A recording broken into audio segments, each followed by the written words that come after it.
You know what? I think I don't know. Here, What's happening? F it. We're just gonna do music right now. Okay, there. No, rock. Oh yeah, there we go. Get some rock going, baby. All right, you know what day it is? It's Tuesday. It's Joey Money Club live Tuesdays right now. You want it to sound like the Randy Macho Man Savage? Oh, what's going on, everybody? How's it going? Nothing. We are here coming to you live today. It's Tuesday. I can't say it's Tuesday News Day, but I guess I could because we kind of go over some of the news. But you know, we got a lot of fun stuff going on for you today. Yeah. As the title says, we're gonna do a quick rundown now. We do have a guest coming on very soon. Has not been on yet. Probably out driving right now, so got to get him on. So hopefully he'll be on very soon. Tony Pierce. He was on previously episode 19 or 20, I believe it was. And now we're on episode 60. So congratulations, Sergio. Episode 60. Episode 60. And look, who's here? Jeff is here. Jeff. What's up, Jeff? Hey, give a hand to Jeff. Jeff is back. He had a triple bypass. And he's back. There you go. That's loyalty right there, buddy. Right there. Well, I'm glad everything went well, and hopeful for a fast, speedy recovery for you, Jeff. And enjoy. And then, so we got our rundown today. Tony, like I said, there he is. I see him. We're going to bring him on in just a few minutes. We're going to do our rundown, and then we'll bring him on. He's in the back room waiting right now. So we're going to be talking about, is Uber changing the surge algorithm? They're definitely changing the maps. A lot of people are seeing it. We're going to be talking about that, what's going on there with these little dollar signs and lack of surge that's showing up. So what's going on there? We're going to be talking about Lyft improving for the driver, but still losing money on Sergio. Oh, yeah. They definitely lost money on you, that one. Right after that, we got to do an open invitation. We'll see what exactly that is coming very soon. And then we're going to be talking about UberX with shared rides, where they're not splitting it up, where some people have the option of being able to turn on and off shared rides, but it doesn't look like new markets that are getting shared are going to be able to do that very soon. So there's going to be a lot of issues there. So we're going to be talking about that. Also, the Lyft Scammer. We have a Lyft Scammer. Was he scammed? We're going to be talking about that. And then the DC mayor announces free dash cams for qualifying rideshare and delivery drivers. Which is pretty cool. So they got $500,000 from Doordash, which we'll talk about. Then we're going to be talking about Uber Go Get Zero. That's very appropriate. Go get zero, drivers. Then we're going to be talking about your Uber crew adventure, see where you're at, because you had your meeting on Wednesday last week. And then we're going to get into some funnies and a couple of comments and stuff from Ben over the week that we've seen. So with that being said, first, we want to thank today's sponsor, Ualett. You know Ualett. If you are in need of some quick cash, Ualett may be the answer for you. Are you a rideshare driver who needs extra cash? Meet Ualett. We're a cash advance company trusted by over 90,000 drivers. We help drivers who need cash advances for paying insurance, vehicle maintenance repairs, gas money, and any of your business-related endeavors. We have an extremely fast application process, allowing you to have your money in 24 hours. It's fast, no impact on your credit score, and no credit checks. We approve your application based on cash flow from your rideshare business. Join Ualett today and never worry about being strapped for cash again. All right. So as I say, one of the biggest things is if you have your check engine light on, or if you're in need of tires and it's starting to rain quite a bit, in a certain area or something, you start slipping, or if you're in Las Vegas where it doesn't rain, but then all of a sudden it started raining, it's like ice over there because of all the oil. Either way, if you need some tires, if you need car maintenance, if you need to pay some bills, check out Ualett. And if you enter Ride 10, you'll get 10% off of your first deal. Yeah.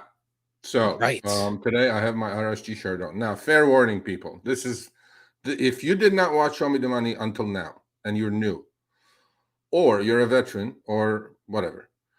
I know we do the giveaways. We have cash coming your way. It's worth to stick around for that as it is. But there is going to be something that you all need to be logged in and watching, which will happen probably about halfway through, maybe not, maybe sooner. I urge all of you to, stay tuned. That's all I'm going to say. So let's just say Sergio was speechless. He hit the pinnacle. He hit the pinnacle. So, all right. But before we get into that, let's bring on Tony. Tony, how's it going? Hey, how are you guys doing? Can you hear me? Yes, sir. Great. Awesome. How are you, buddy? I like the new look. Yeah. Thank you. I like the professor look over there. I mean, you miss a couple days of shaving, the itching comes and goes, and then you're like, hey, why not? No, man. You know what? We had you on, I don't know, when was it? Maybe 8 months ago, right? And we obviously 20. love you. We you're my man in LA, but welcome back. It's great to be here. Chris, Sergio, this is my favorite show on my YouTube. You guys give great advice. You do it all the time. Chris, I appreciate you being on the East Coast. It looks like you got a little sun. We don't have any sun in LA right now. It's the weirdest summer ever. But I love you guys both, and you've helped me literally financially, and I've always had love for Uber and Lyft, but you guys have helped me actually make more money at it. So I hope everybody who's watching understands the main reason I am here today is because I love these guys and they give great advice. Well, it's all mutual, as you know. I keep in touch with Tony quite often, and to plug his piece, when I was in it about a year and 4 months ago, he has an amazing blog or website called Here, HEAR in LA. The link should be in the show notes. He goes around LA to all these small neighborhoods and does these amazing interviews with artists and with an Uber driver like me about a year and a half ago. And so I owe him where I'm at today just because he discovered me first, like he's the first producer director of mine. Well, in a weird way, it's an extension of my ride-sharing experience. I had written for the LA Times. I'd written for all these LA-based media outlets, and I've lived in LA since 1984. But I didn't really understand LA until I started having to go to every nook and cranny and day and night and meeting all these people I would never have normally met before. And so I know there's a lot of hate surrounding rideshare, and a lot of it is justified. But one of the blessings that I think drivers who've done this for at least a year really appreciate is that we do get to see our city and our county and our state in a different way by having to go to all these places. Yeah, I agree with you. And the importantly is, you were just starting driving, actually. No, maybe not. Maybe about a year ago, you started driving Uber again. You had driven before, right? You took a sabbatical, and then you came back. And I know, I really, Tony's one of those people that he loves driving. I mean, definitely not an ant. Okay, definitely. Well, I don't know about that. I don't know. We're going to talk about it. Old habits are hard to break, man. I don't know. Only if they're showing the right money are you not you become an ant. Otherwise, you're like, no, I'm looking at it a little bit harder. I think this is a great topic to talk about because especially with Uber's bonuses and Lyft's bonuses, in a weird way, I think it benefits the people who the no surge, no ride philosophy, theory, strategy is interesting, but when you're just trying to get shorties, as many shorties as you can, it changes your perspective on how you want to approach that particular day based on your bonuses. Would you consider that being an ant if you're just taking little $3 trips? We're on our second segment, when obviously you're going to hang out, you're going to see how I anted to get the money. Look, you have to be a hybrid these days. In my day, the good old days, right, Tony? I mean, you get out there, surge is through the roof, multiplier is here, we're just killing it out there, 50, 60, $70 an hour.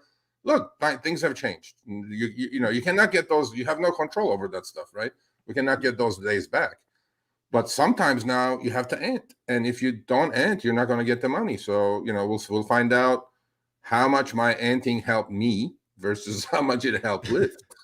Well, you know what? I got to change. I think we got to change it a little bit. I don't think it's an ant per se, because you're still selective on the rides that you're going to take. First off, you're not taking any long ones. You're looking for short rides.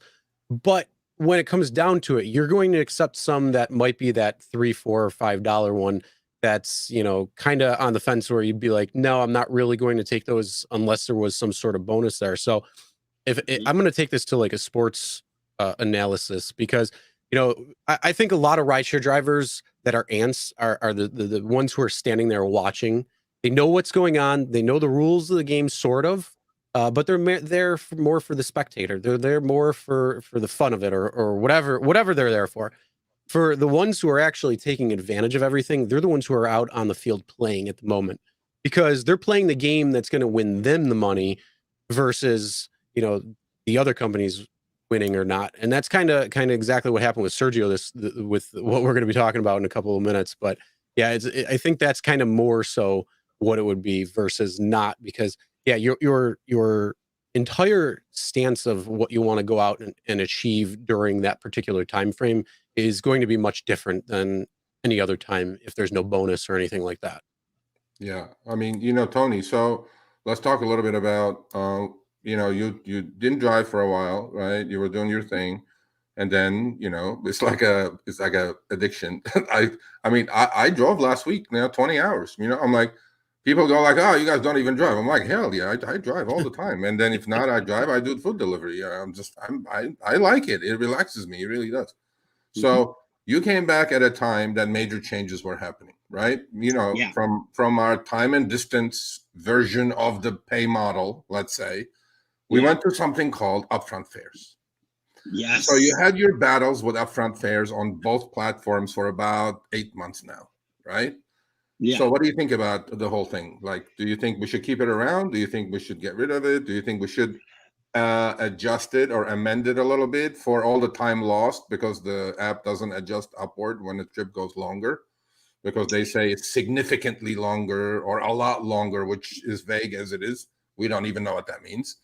Right. You know. So what do you think? So what is your impression of upfront fares since you started? I love the upfront idea of knowing where you're going to go.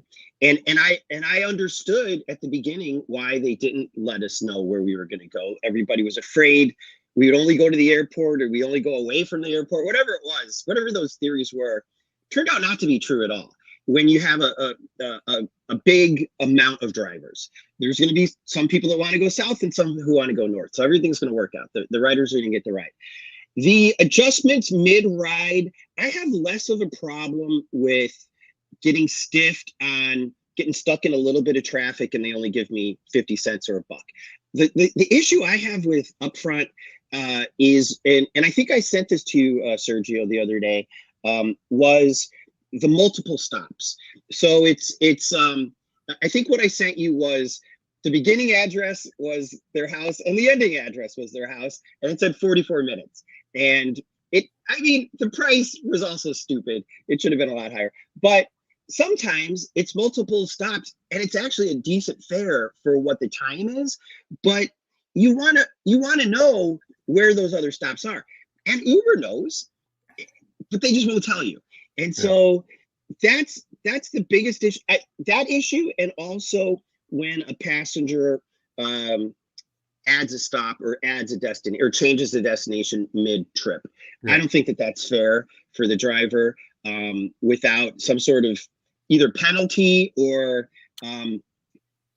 you can do that if it's okay with the driver, and we're going to tell the driver how much they're going to make off the deal. Yeah, I have what, you know, you're smart, obviously, as you are, and sensible man, sensible driver. You don't complain a lot, but when time comes to complain, if Tony complains, there is something wrong. Okay, let me tell you that. So here's the deal. So what do you think about this formula? This I had in my head. You know, hopefully we'll talk to some executives of these companies and you know, run this by them. Okay, so the ping screen comes in 10 miles, 30 minutes. I accepted that at that price. So we have a contract. Yes. Right. Now the passenger halfway through changes it to somewhere that's 20 extra miles and another 45 minutes, and Uber adjusts by some black box algorithm that I have no idea how they're adjusting, right? Right. How about on those trips? Or I get stuck in traffic detour and their GPS systems did not pick it up to send me the correct upfront, right? Let's say the trip lasts 10 extra minutes and same distance, but 10, 15, 20 minutes extra. As we know in LA, that's very easily done, right? Yes. How about this? From the second the original ping ends, right? Meaning you sent me the trip for 10 miles and 30 minutes, okay? On the 31st minute, you start paying me with the old rates, which was 60 cents a mile, 21 cents a minute, which we were accepting. We were taking those trips anyway. So you extend the trip going like a taxi meter, right? So your meter has run out from the 31st minute to the 45th minute. The adjustment should be with the old time and distance rates. What do you think about that? It's easily done, right? Not only is it easily done, but Uber's still going to take a good cut out of that. Absolutely. And the passenger probably isn't going to mind because they're paying for the convenience of not having to get another Uber, and for our ass waiting for them or doing whatever we got to do. Everybody knows that when you make adjustments, you got to pay. But Uber's the only place where, whatever you want, man. You're in the car, you're the boss. And sadly, the onus is on us now in this weird, uncomfortable situation where the guy's in the back seat and we've got to be the bad guy. Plus, they get to give us a 1 star if they don't like how it went down. And so, no. I want more than even double, Serge. I want maybe a $5 flat plus something. Because Serge, as a passenger, when they change their trip, they are really getting ripped. I'm telling you, they are.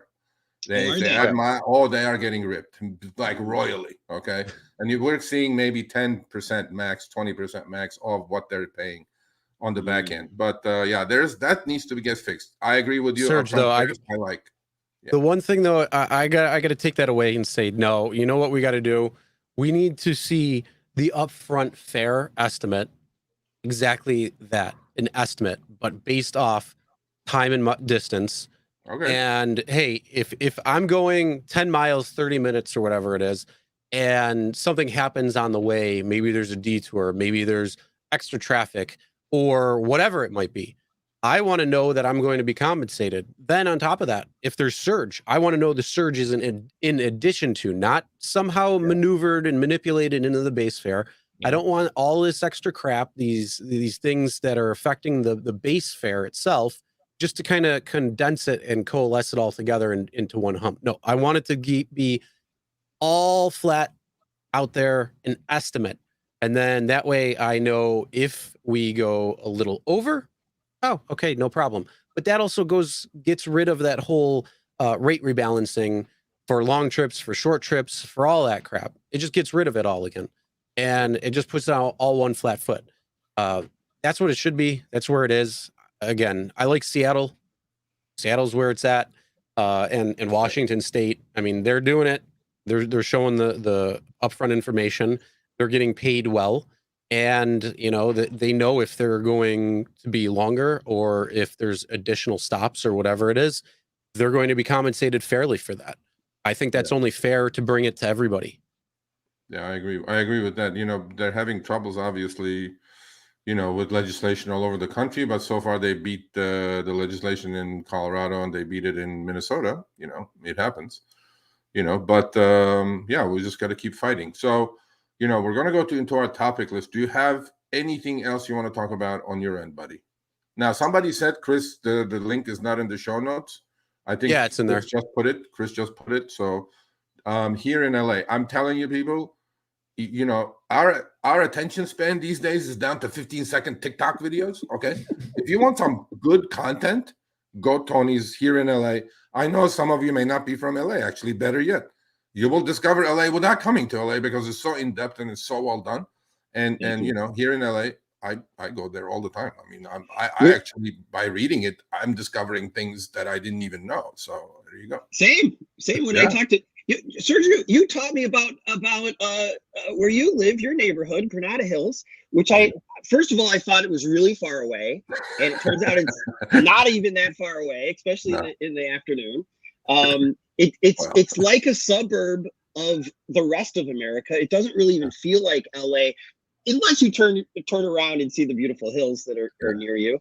but the vibe is kind of a suburban, if not a little upper middle class suburban style, that a lot of times the perception of the Valley is not any of that. Yeah. And so I'm here to kind of dispel a lot of the myths about stuff. I'm also there in a selfish way to learn myself about these places that I should have known about before. But we're about to hit our 100th episode. This is we're about to go to our second year anniversary. It's been a dream come true.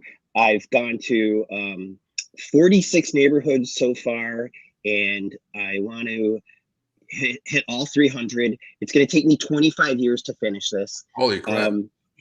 And driving Uber helps a lot in doing this, because some of my passengers now are some of my Uber passengers. So one of the guys that people might like to hear about is a guy who I picked up at a grocery store. He was going to his home in Northridge. He is a drug addict who went to penitentiary for 6 years for robbing pharmacies in Orange County. Shit. Yeah, and building a group of kind of desperate people to manage so that he could teach them how to rob the places, so that he could get the Oxycontin and the money. And so it was like this whole thing. And again, this is why I love Uber. I hear his whole story in like a 10-minute drive. And I'm like, bro, you want to be on the show? Because people need to hear this. I agree, man. You know, I agree with you. I agree with you. So, and he said yes. Thank God, he said yes. So I got a couple.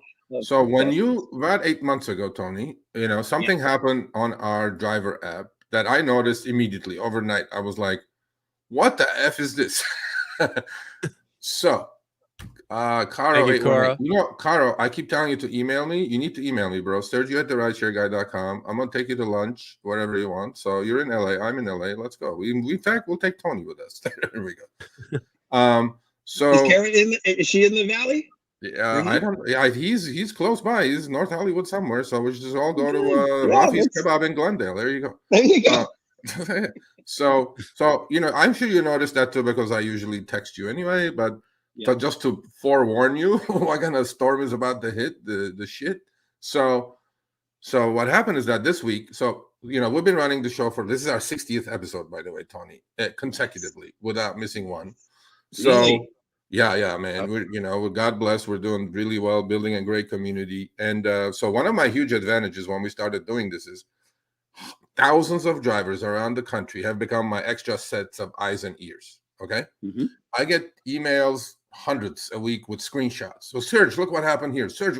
So I'm like, I have my pulse on the pulse of the rideshare community around the nation. You know what I mean? Mm-hmm. So I love it, and keep sending him to me. So this week, when something major happens on the same subject, I will get like 50 emails on a Monday. You know what I mean? I know something is happening. There's nothing wrong with that. We know. Yeah, we know. But without opening the first one, I know some major shit's going down. So this week, same thing. You know, last Tuesday, Wednesday, it started rolling in. Well, guess what? They're getting the gray clouds with the dollar signs that we had for about 8 months, right? Yeah. They're all like, what the F is this? I said, you know, to all of them, I said, you know, we had this for like 8 months now. You know, it rolled in like the gray clouds, like as if they couldn't pick a better color. It's like depressing gray clouds with dollar signs. This is it. This is my app. Yeah. So where those gray clouds and dollar signs used to be red surge, flat surge. You know what I'm saying, Tony? Mm-hmm. This is LA, buddy. This is your background. Sure is. So now I am 100% sure that Uber slowly, you know, is adjusting the surge algo, okay? Without a question. Because where those dollar signs are, supposedly, is high demand. And if you drive towards those dollar signs, right, you should be making boku bucks. Not so, people. Just like the surge, don't chase any of this. Now, in order to make this really simple, I clicked on, so what you guys can do is you can click on one of the dollar signs in your city, $3, $2, whatever. You will get this. You will get the map on the left screenshot. High earnings forecast, it says, is 29 miles away from me, 45 minutes. Start navigation. Absolutely not Uber. That's not going to happen. Yeah, you're just deadheading right there. Yeah, deadhead 45 miles to catch those $3 signs. No, thank you. So now, once you do that, do you guys see on the upper right-hand corner, there's an eye in a circle? That's information. You click on that, you will get to these next two screenshots. So this clearly explains what an earnings heat map is, which is replacing. I'm telling you, Tony, it's replacing. Surge hunting is going to be obsolete now. I don't think, no surge, no ride. I don't know. I don't think I can even do it anymore. You know what I mean? Yeah. So it says earnings heat map. The heat map shows you zones where you could expect to have higher earnings. Use it to take the guesswork out of driving. Bullshit. What the gray represents. You, first of all the people at Uber who work on, the psychological games that they play, gamification, gamblification, you donkeys could not come up with a better color to entice appetite to go towards that dollar, like green maybe? No. Or better sentence. Honestly, that blue is so mopey and dreary. It's like I look at it and it's like, yeah, I don't even want to do it now. I'm like, yeah, it turns me off. I'm like, go offline. Go on Lyft. What do you think about this, Tony? What do you think about this thing? I have many thoughts about Surge. In fact, I always thought that Uber's and Lyft's purpose of Surge was to get drivers to the places that they want them to go. Yeah. And so you put a carrot in front of you, or you call it a sugar. You put the sugar out there for the ants, and I definitely will. I'm a sucker for it. I will go to it, and sometimes I'll go places where I'm like, I don't want to go to Bel Air, because once you go up that hill to get to that $14 number, you're stuck, because on the way there you're passing like $5, $6 to get to that 14. And you're like, God, if I can just make it there. And so sometimes I'll even screen record just to show the frustration of, I'm so close, and then they take it away. And then it's disappear. Yep. I fall for the trap. You know better. You know better, Tony. You know better. I do know better. Dragon. I do know better. But there's part of me who's like, you can't just disappear a $14 surge to zero and not get sued one day. Because that is the ultimate bait and switch, right? And so like, it should peter down to like 12 and then 10 over time. It's just nothing. And like nothing for like the whole area as soon as you get there. Well, because the thing is, you're not the only one who's going to that same $14 surge. There's 25 other drivers that just hit the same exact spot you are. Or that's the case. You know what? Or Tony, what happens is that if people understood how the surge algorithm actually worked, right, they wouldn't be going there, right?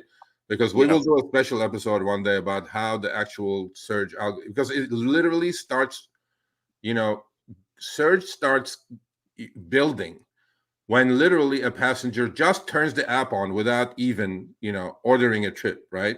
They all have values, but we'll go into that in detail later. So what the gray area represents. So it says gray zones expect high earnings for the next hour. So meaning it's not there yet. So that when you guys see the $3 and $4 signs, it's not current demand. It's gonna come in an hour. So don't rush going to the dollar sign. Okay? Yeah. Stay put. Turn the engine off. Stay where exactly you're at.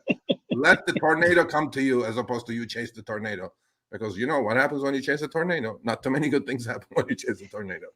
So, and then it says when you're in the gray zone, okay? In these zones, you could earn more than average earnings for that hour, that's it, in your city. 2 asterisks. Uber always has to put 1, 2, 3 asterisks. Read the fine print. Yeah, coming up. That's coming up. So you can read the fine print now, Chris. So for the highest potential earnings, navigate to the dollar signs. No, do not navigate to anything. Just stay put. How we made the heat map. And here it goes. We combine historical earnings over the past 28 days with current market conditions, promotions, surge, and wait times. So there's this other algo in there that they figured out. Let's put $3 gray signs here, 2 here, 4 here. So none of this is current, and this absolutely now proved to me that this is going nationwide, right? All those 50 emails have screenshots like mine. They go, what is this? Surge has disappeared. It's replaced with this gray thing. I'm going like, yep, they changed the surge. I'll go in your city too, because that's what they're doing. And if you guys read the asterisk, please go read it. And it's not pretty. So I kind of figured this out when I got it 8 months ago in my app, and I'm sure all LA drivers figured this out. So welcome to the gray maps, people, all over the country now. Now, is it going to be tougher to make money? Probably not as much as you guys think, okay? Because I'm telling you now, you have to be really smart, because I have had this situation for 8 months. I played with it. I study it. There are going to be pings, if you're cherry picking, that come in with a hidden surge, because on the back end of this, Uber is ripping the passenger for sure on some trips. And guess what? The algorithm is actually generous enough to share that with you. So when you get an 8-mile trip that gives you $23, boom, there's a hidden surge. And when you finish it, you look at the receipt, you will see a hidden surge on there. So you have to be more in tune now with your app. You have to be more studious. You cannot just go willy-nilly now. I mean, let me go to the $4 sign. No. Yeah, you'll be sitting there with all your other drivers. Yeah, all your other buddies. We were on the phone earlier talking about this. And basically, this is funny because I had this now for a few weeks in my app. Yeah. And how we were talking about when it came to the quest goals versus the ride goals, and how there's difference. So there's a difference in Buffalo between, I still have the ride goals and I still have them today. Well, others in the area have quest goals. Now, the funny part is I started getting this $ blue map of dreariness is what I'm going to start calling it. I started getting this about a month ago or whatever. I think I texted you, Sergio, that I'm like, oh, look what we finally got. Yeah. And then the same thing. I just the other day, I started getting texts from people saying, hey, what is this crap? I said, it's a big nothing burger. Exactly what it is. The reason is because all it is trying to do is just try to redistribute drivers who are looking at it. Oh, there's $4 over there. I'm going to go over there. Well, if 35% of the entire map sees that, and the reason why I say it that way is because everybody's going to have different maps.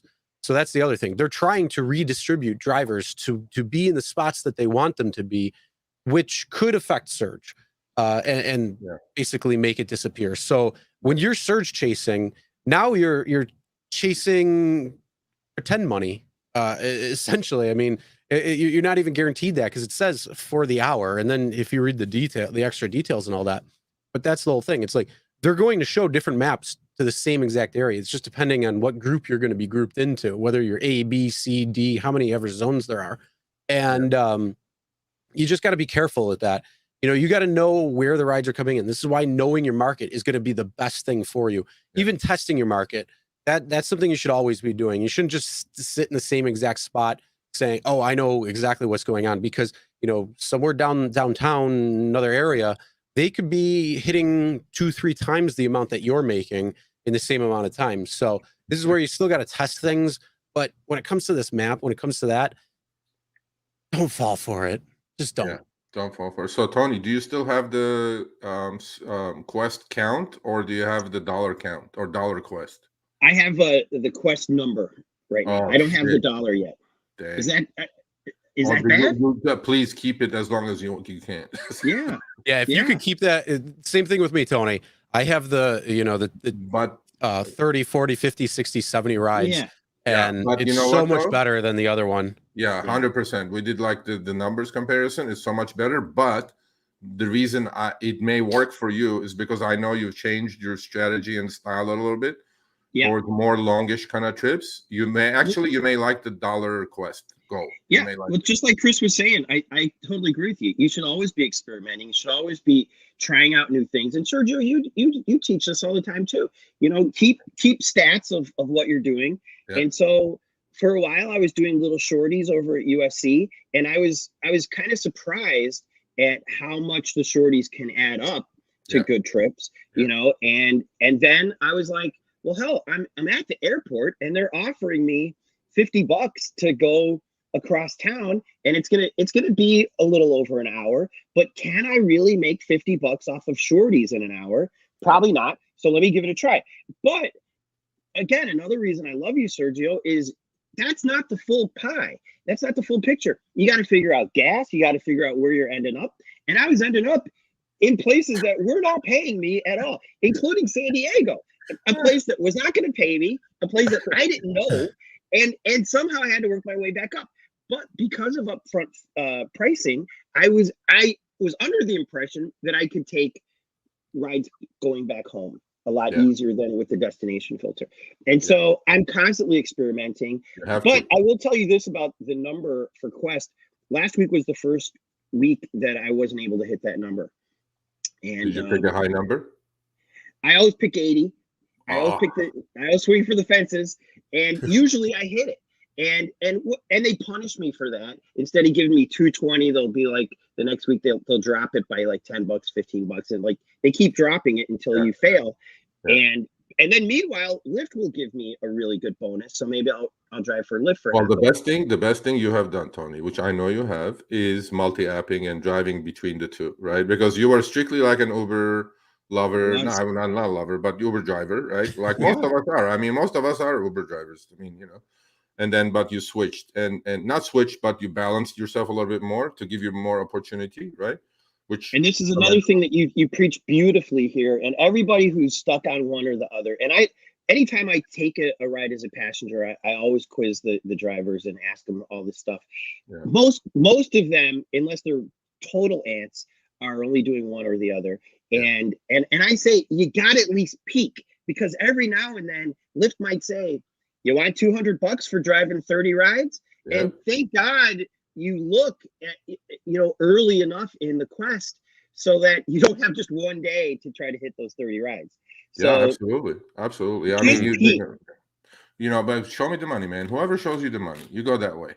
Because when you play this game with them, by the way, the algorithm that puts out the quests or bonuses, incentives, let's say, Lyft knows that they hadn't thrown a bone to you for like 3 weeks, but you've been driving Uber strictly for 3 weeks, sucking on those quests anyway.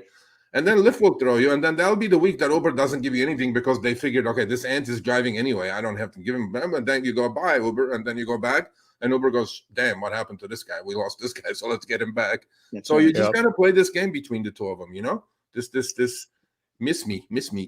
One final thing, Sergio, that you helped me with recently was I wasn't getting the quest at all. And I thought it was because I was making too much money. And you said, reach out to them, which is not easy to do on this thing. There's I mean, I'm at like diamond or platinum. Like I'm a full blown, I'm in, I'm Uber Pro. I need 400 points to diamond, right? So like you would think that I would have a button by now that says, just email us. What's the deal? Like, keep driving for us, man. We've made a fortune off you. It's hard. And so what I had to do is I had to out them on Twitter, and the Twitter support, boom, right away, DM us, what's the deal? And I said, I'm not getting quests. And they're like, well, they give you all the nonsense. And then suddenly the next week I was getting quests. You got to ask, man. So thank you, Sergio, because I wasn't getting quests for the longest time. I just thought I was blacklisted or whatever. Yeah, you got to ask. Well, you also got to make it known to them that your time is up to the highest bidder, and then that way, that's where you get put into the different spots, saying, okay, they're not accepting everything. They're not the one that we can count on to drive at this time through this time, and go to this place to that place or whatever it is. So you start feeding the algorithm what you want it to know, then it's going to start feeding you what you want to see. Yes. Okay, so we had 2 comments that we want to highlight. There was one gentleman who was in an accident. It was at the start, please.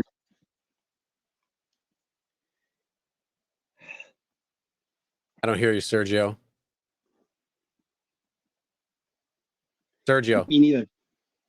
Sorry. You're muted or something. I stopped my mic. Email me at the Sergio at RideShareGuy.com. I will forward you all the information. They have helped thousands of drivers fight with these companies because you're going to have a difficult time. And another one for a background check. There was a question you got deactivated for a background check. That's Larry Smith with Smith and Marco. If you Google it, Larry Smith, they work with us. They've done an amazing job for deactivations for this specifically for background checks, erroneous background checks, by the way. So they know what to do. Please contact them. So there you go. All right. Well, speaking of time to the highest bidder, Sergio has been shown the money when it comes to Lyft. Let's see what Tony thinks about this. Took advantage of that. So one of the interesting things is, they're improving. Sometimes you don't get bonuses with them. They're definitely out of the two between them and Uber. Uber, has quests usually every week, both times. So you get the weekend quest and the weekday quest. When it comes to Lyft, well, you may get one, you may not get one. And it just depends. So Sergio was shown one. This was pretty interesting. Oh, yeah. I mean, look, Tony, so Monday through Thursday, they gave me, Sergio, they said, you do 12 trips, we'll give you 185 guarantee. 12 trips? Yeah.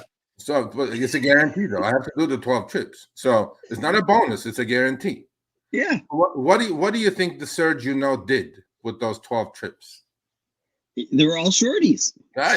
He's my man right here. Right here. Oh, yeah. See? My student, my proud, right here. Did it take you a full day in the valley to do 12 for Lyft? I did 23. No. For that first one, though. For that it took 3 hours. That's it, right? Yeah. So you'll see the numbers. So what happened? So it says good job. Okay, great. So I finished it right away. You earned $54.85. 130 in guaranteed money showed up my way. I got my 185. So 54.85. That includes the tips, by the way. Divided by 12. So average trip was like $4. Mm-hmm. I tried to hit the minimum, but there weren't that many. So I just gun for 1 mile pickup, 2 mile drop off. That's $4 right there. Yeah. So then Thursday comes. They go, Serge, we like you so much that now Friday 4 a.m. to Monday 4 a.m. if you do 23 trips, we give you $350. I'm like, man, my car is out of the garage. Right. So on that Friday, just one Friday, I did 23 in about 7 hours. People are going to go like, that's bullshit. You can't do 4 trips an hour. Trust me, you can if you know what you're doing. Yes, you can. I've done 6 actually per hour. So long story short, out of the 23 trips, including tips, my fares were only 105. That's less than $5. So it's like 4 and change. And my bonus was $244.94. So I took their $535. And now we'll go to the bigger numbers and you guys will see. So with tips and everything, I did 35 trips in that week. It literally took me 2 days. Total pay was $560.87. Total booked miles, I drove for only 127 miles. That's like $4 plus a mile. That's like crazy profits right there. Yeah. And 7 hours and 8 minutes for $560. I don't know, what is that? $90, $80, some ridiculous, stupid number. Now, on the right side, you guys are going to see 19 hours and 50 minutes, right? So you're going to say, Serge, you didn't make $80 because that's on active time. How about online time? I'm like, okay, let's round that up to 20 hours. At 20 hours at $560, okay, is $28 an hour. Still reasonable. But now you may all ask, well, you donkey, you were out there 20 hours, you only made $560. I'm going to say, no, sir, I disagree, because while I had the app on for 19 hours on Lyft, I had my Uber Eats app on. In between, I was doing Uber Eats trips and everything else. So in that 20 hours, I ended up grossing about $210 on Uber Eats on top of that. So that came to like $770 for 20 hours. Now that brings my online hours to, respectable $40, $38. Now, this is what I want you guys to understand now. Lyft breaks you down. They send you this breakdown in PDF format a week later, okay? Now, Tony, look at the right side, okay?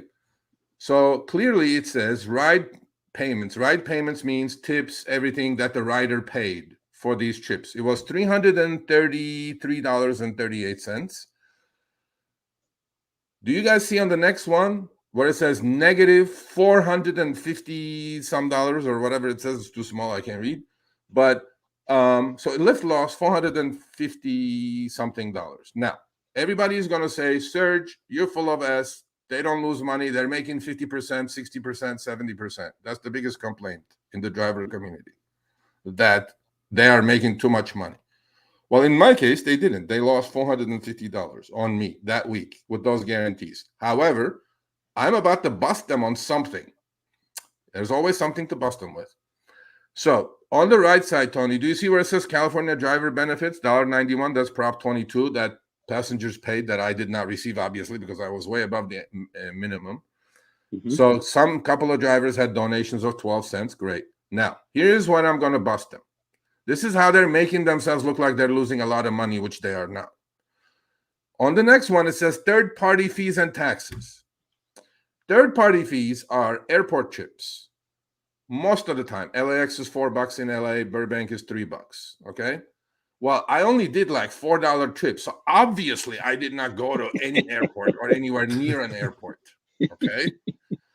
On top of that, it says taxes. Taxes, LA city taxes are very simple. It's 10 cents a trip. Okay. Now, Lyft, where is that $74 coming from? Are you doing this just to make yourself look like you're really boo-hoo-hoo losing too much money? There is some shady math going on here, Lyft. We need to discuss this. We need to have somebody come on and explain this to me. Don't discuss anything, sir. You made $560.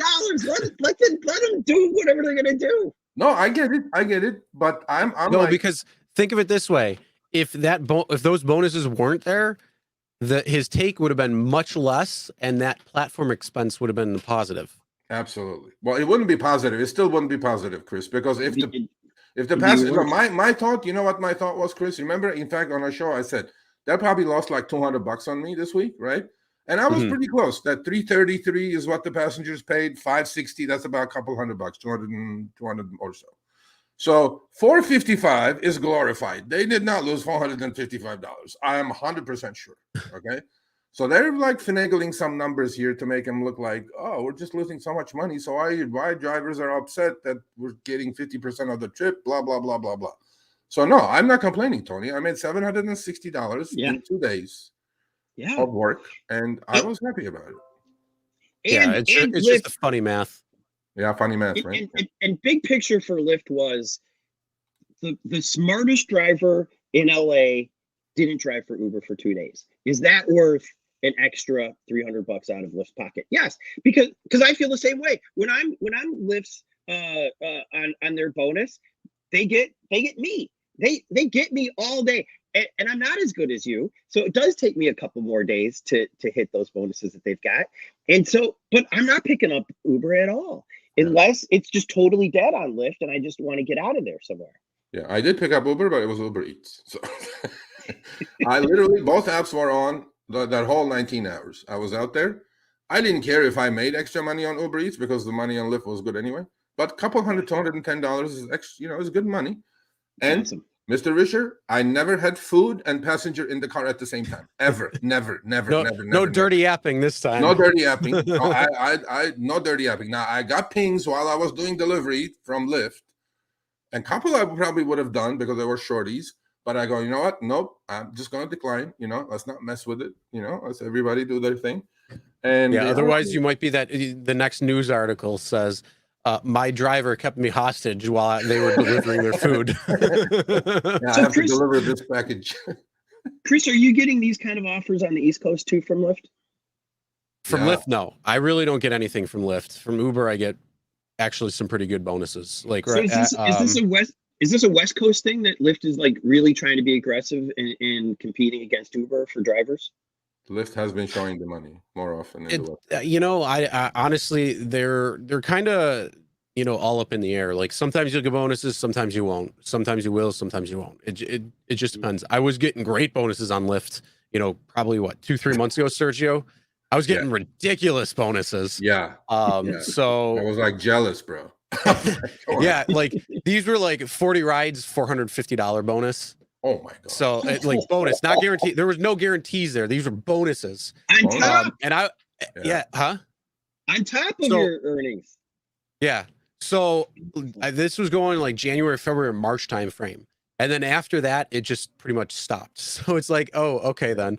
But Uber, on the other hand, what they're doing is I get the ride quest bonuses. So it's not the dollar amounts, it's the actual ride amounts. And they're pretty decent. Obviously, they're better on the weekend than they are during the week itself. And they fluctuate. It just depends on what's going on. Actually, they're a little bit higher than what I would have thought they would be. Just because with everything going on, just summer, schools are out, all schools are out, college is out, all of that. So it's usually a lot quieter at this time. You can still go out and make a ton of money though, but you just got to change how you're doing it. Because a lot of the times when it's in school, you have a lot less drivers on the road because teachers aren't driving. And then the flip side is you have a lot of college rides. So you're going to and from like North and South UB. You're going from Buff State to like downtown or something like that. So it just depends on how you play it and all that. So Tony, next time you get that, I used my Lyft's my favorite Lyft tool in the whole app is the area filter. The one with the radius. Oh yeah, yeah. And that stay within area is amazing. That's what I did. I set it 5 miles of my house, bro. And then, behind me, there's all mountains. There's nothing. So I literally cut it to 2.5 miles from Northridge Mall to, to the hills and back and forth and back and forth. I was like, okay, it was 23 trips in like 7 hours. No, 35 trips in 7 hours, actually, because it was total active time. I mean, like, man, you can still make money, Are you in LA, by the way? Are you breaking 30 online? Yeah.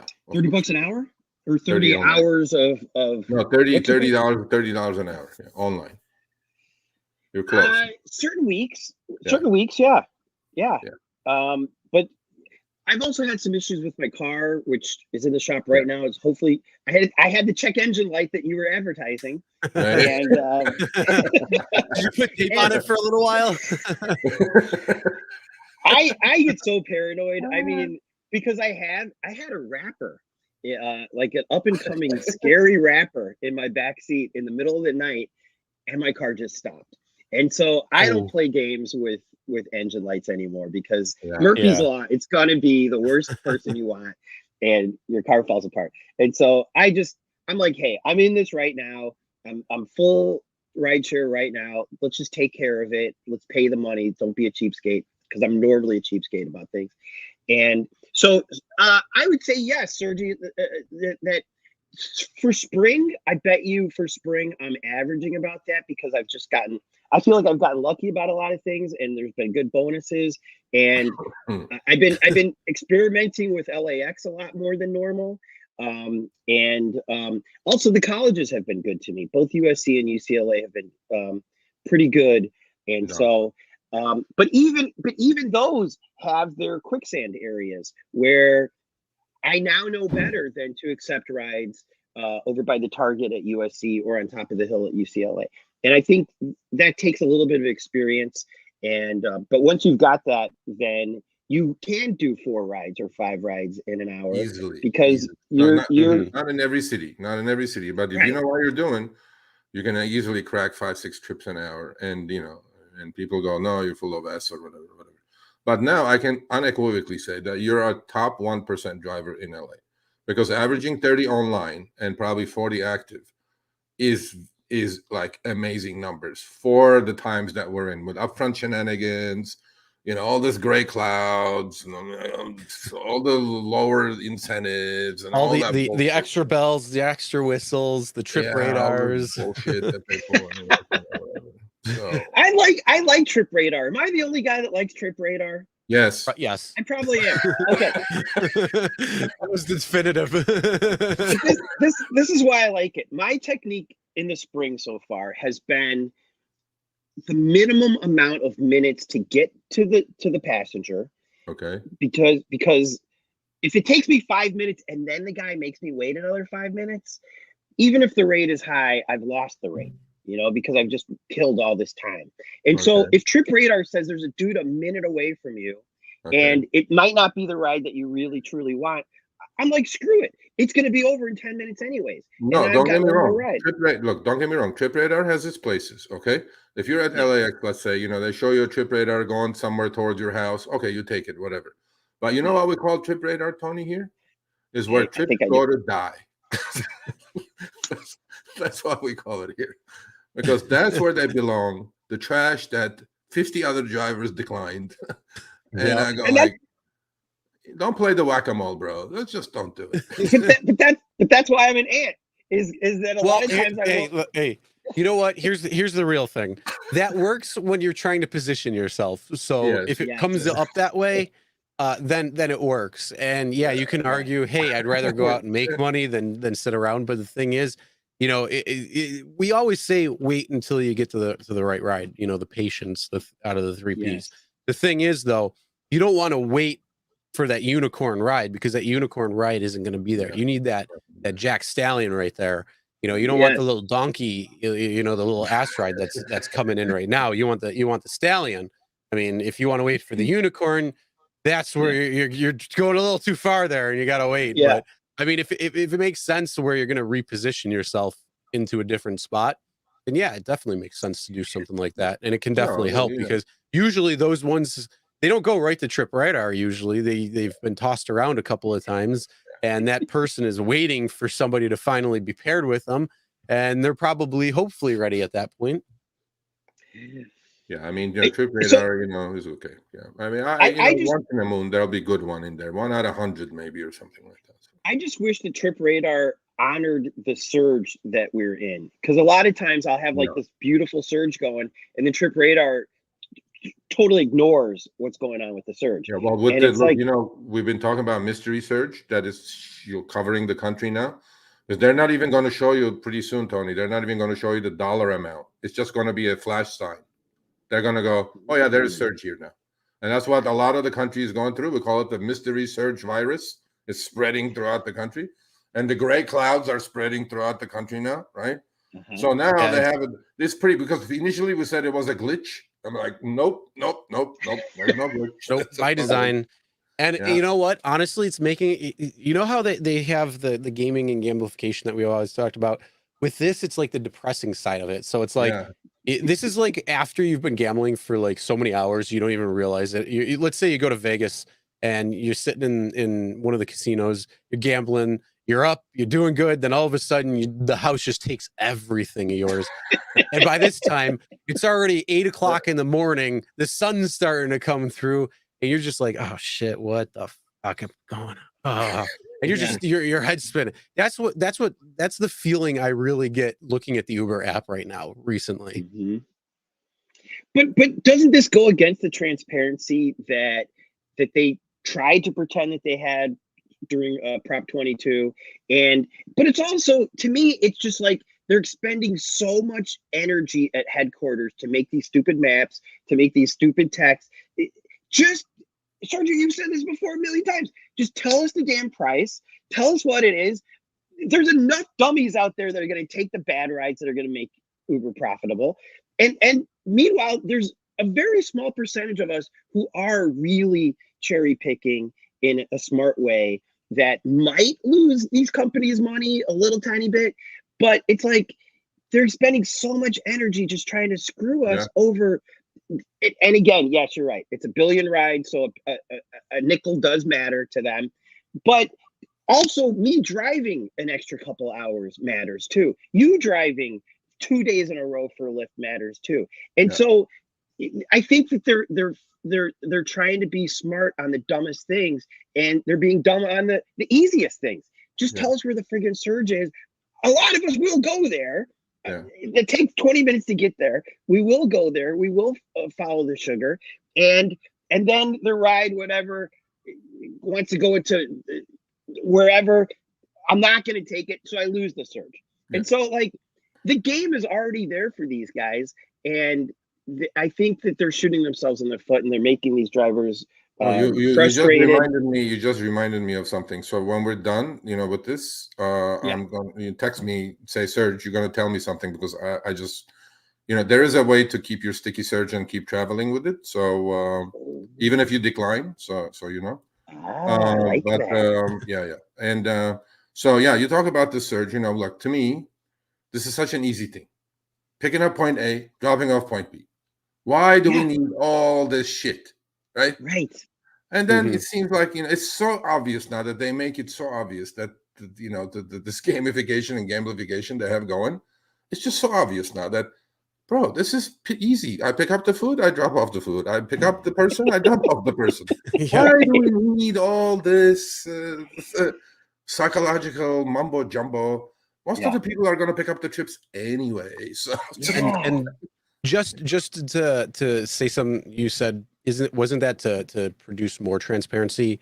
And the fact is, no, it actually made the waters even muddier. So when they say something like that, it's usually the direct opposite. And in this case, it absolutely is, because when it gives you the upfront, you know where you're going. Sure. Okay, great. That's great information. But I don't know how you're getting to that price, because if I divide it by the mileage that I was getting, there's nothing when it comes to the time that I was getting. When I take, when I look at it in a different way, it switches it around completely. So it's like there's no rhyme or reason. And you could be looking at different rides that are very similar to each other, and one is $2 more than the other. And again, there's no rhyme or reason why. If you got a trip, it takes you, 4 minutes to go pick them up. It's a mile down the road, and then it's, let's say, 5 miles for the trip, and it's going to take you about 8 minutes to get there or something. Well, why is it $5.49 on trip A for that same type of trip, and then it's $9.79 on a very similar trip, almost the same distance for both pickup and drop off? How does that even make sense? It doesn't. And there's no surge attached. There's nothing attached to it. It's just two different numbers that they just arbitrarily throw out. So the whole thing is, it's like, what's going on here? You have no idea. And then with the rate rebalancing, and then, nickel and diming, you could even go back, 6 months when you first got, or a year when you first got upfront earnings or upfront pay, and say, hey, what were these rides looking at that time? Are they different today? Are they the same, a little bit more, a little bit less? That's the only way you're going to figure it out. The only way you knew prior to that, you knew what the rate card was. You knew what the time, what the mileage, and what the base rate was. You knew that you could count on that. That was set in stone. Bonuses or surge or anything extra was kind of extra.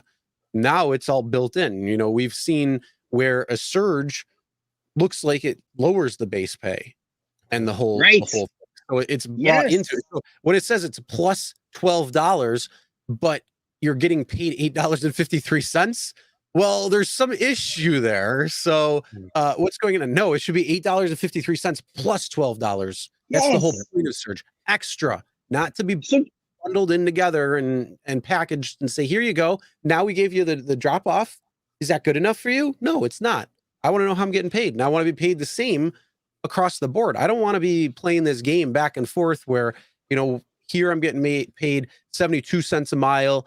Here I'm getting paid $1.04 a mile, whatever it is. I want to be paid the same, so I know exactly what's going on. Same thing when it comes to if I got to take a longer trip, or if I'm trying to position myself and there's that longer trip. I don't want to be paid less for putting more miles on my car, because my expenses are going to remain the same. My mileage expenses do not change with the more miles I put in the car. They stay the same. The per mile charge, or the per mile cost, is the exact same whether I'm driving a mile or 100 miles. It doesn't make a difference. So they got to pull their heads out of their asses and figure that one out, because otherwise, they're going to shoot themselves in the foot. Because what I said, if you're waiting for that unicorn ride, you're going to be waiting forever. If they're continually doing things that's going to piss drivers off, the drivers are going to say, well, there's so many other apps out there. I'm going to go on a different app and see what's there. And then they might like that better. Don't you think that this is just begging a lawyer to class action lawsuit them? Because you're absolutely right, Chris. The same ride from point A to point B, and it's even different drivers. You guys have proven this, brothers with the same app in the same house get a different rate. And so I don't think there's just a random number generator as their algorithm, pretending to be an algorithm.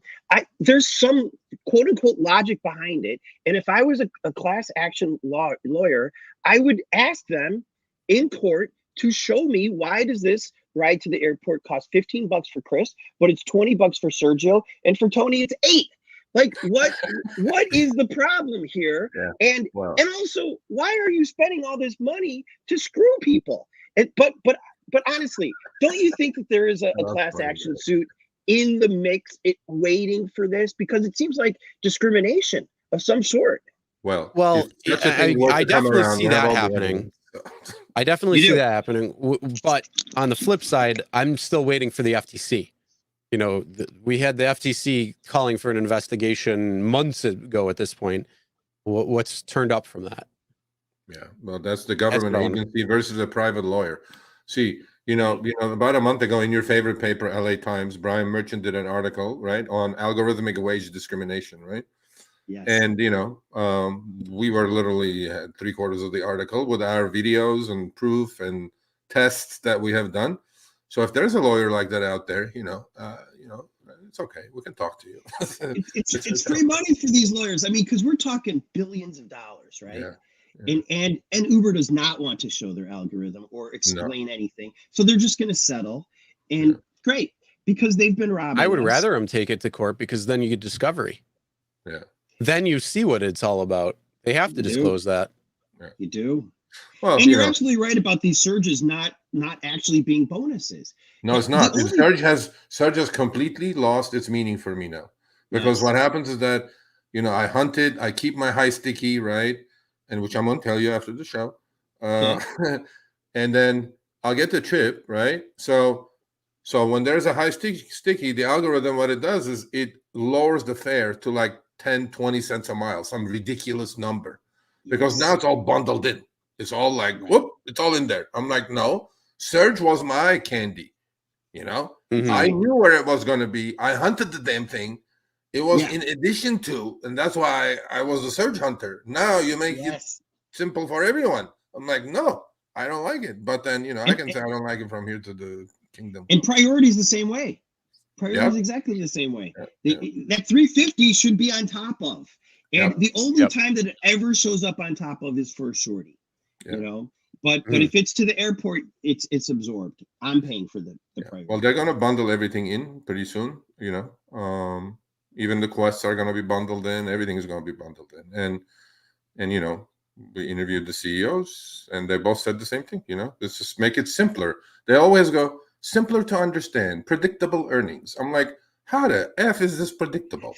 Okay. No, it's not. When one guy receives, when two guys sitting side by side, one guy gets 10, the other guy gets 14. How the F is this predictable? I'm not even sure. Like Tony said, it's legal. But anyway. And then, you know, I was in Chicago about a month ago at this point, there you go. And we were going to do it today, but because you're on, we're going to do it next week instead, the comparison. We have a few drivers for both on the Uber, including the two brothers. And then we also have Lyft that we weren't given Lyft up as well. So we did both tests, and we're going to do that next week. But there's some interesting findings for sure when it comes to doing that test that I'd seen. So that's going to be fun to know. More evidence, baby. More evidence. Yeah. So we're doing good work here, Tony. So are you going to stick around with us? Yes, do you need me? I don't think you need me. Well, at least for this next segment, I think you should stick around. Okay, great. This one is a classic. Okay. So there you go. That's all I'm going to say. That's it. All right. Well, you know, a couple of weeks ago, we always wonder, well, we kind of know if Uber and Lyft are watching. We know. And we know they know. We know that they're watching. We know, trust us. We know you're watching. And we want to hopefully make some changes in the betterment of drivers around when it comes to it. But, you know, sometimes things get thrown for a loop, and Sergio definitely got thrown for a loop here. Jeff says, Sergio, next week, a pink hat and a shirt. No, man. No. Well, you know what? Here's the thing. Here's the deal. If David Risher comes on to the show, we will wear our pink. Guaranteed. I'll wear my 1K jacket, or I do have a Lyft pink t-shirt, actually. I just don't know where it is. I think it's in storage. You have the mustache? No, I don't have the mustache. I have a t-shirt. When I did when I was a DAC member on Lyft. The mustache on the back of me. David Risher, if you're watching, if you're coming on, send me one of those mustache. I'll put it right behind me. Background. There you go. Send me one of those mustache.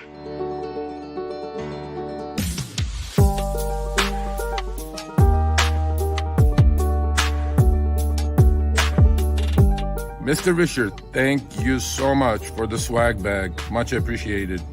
Now I'm going to go do a few trips. Let's see what Lyft passengers think about the pink mustache.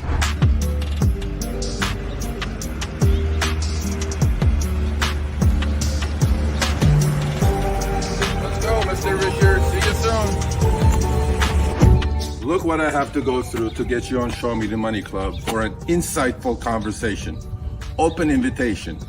Now, if I do get a ticket with this thing on my car, I am sending you the bill.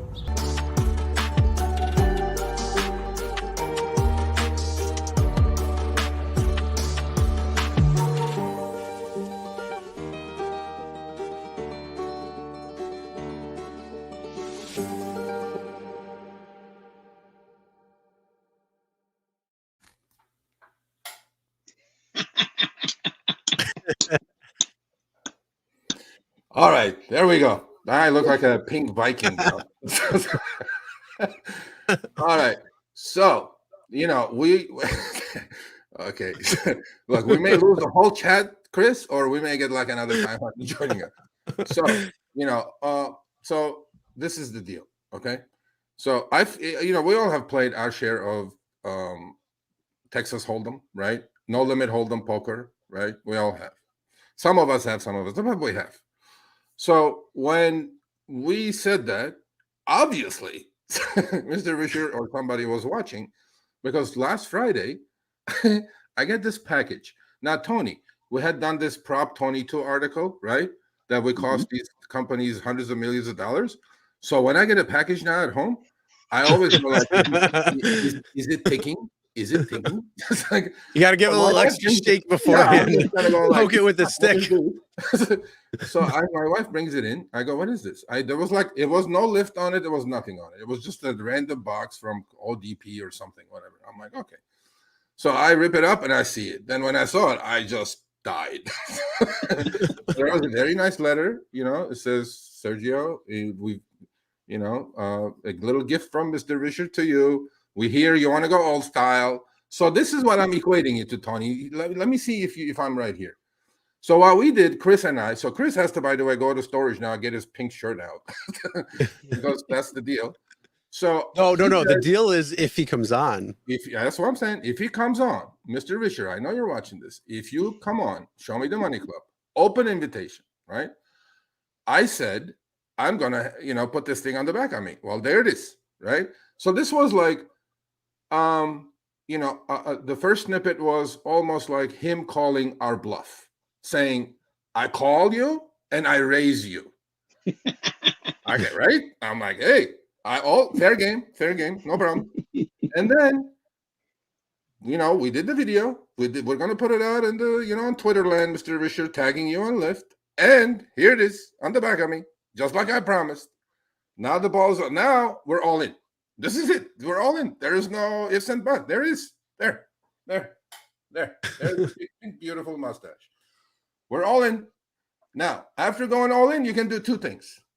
You can fold or show up. Ball's on your court, Mr. Richard. Much love. My wife was still laughing. My kids are still laughing. I was, what the heck is that? And I did put it on my car and did a few trips. And you should have seen some of the looks on these passengers' faces. I'm like, what the hell? So again, Mr. Richard, we're all in. If you come on, Show Me the Money, open invitation. We're going to have a very, open, insightful, educational conversation with you. As representative of hundreds of thousands of drivers, we'll have some questions. You may bring anybody on that you choose to bring on, but it has to be you on top of everybody else. You may not be familiar with certain things drivers go through on a daily basis, although you did a few hundred trips, it looks like, so you may have gotten the idea of what we go through on a daily basis. Again, open invitation. We're all in. Fold or show up. There you go. I just looked up his LinkedIn. This is a guy who went to Princeton and got a Harvard MBA. If he doesn't think he can hold his own at your poker table, Sergio and Chris, I don't know. Come on now. I have a tough crowd here, bro. Yeah. It would be a good time. It would definitely be a good time. Yeah. Yeah. So what do you think? All in or fold, Chris? I say all in. I say, come on. Come What on. do you think, Come on, Tony? Mr. You think he's Rishi, going to let's show go. up or he's going to fold? We invite you And on. by the way, I think a lot of drivers are like me, and we're rooting for Lyft. We want Lyft to be as strong as can be. We want the best for Lyft. In the pink mustache days, they were the soft fuzzy option, and we love bonuses like what they're doing, and we love that it's inspiring Uber to do cool things for us too. Absolutely, so competition is always good. I don't know anybody who wants Lyft to be weak or. Right, you're skirting this question. Is he going to come or no? You think he's going to fold or show up? Me? Yeah, you think David Risher, the CEO of Lyft, is he going to fold or show up? I do not see it. I do not see it happening. You don't think he's going to show up?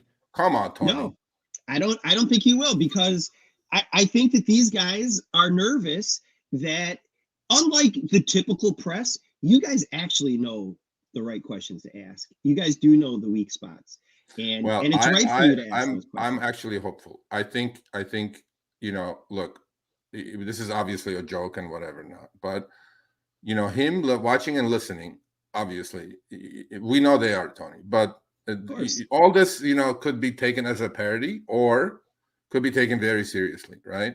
Yeah, because without us, the drivers, there is no Lyft. There is no Uber. There is no Doordash. There is no Instacart. Absolutely. None of this. And as drivers advocates who just got hundreds of millions of dollars for drivers last week, 2 weeks ago, as drivers advocates, we know what we can do.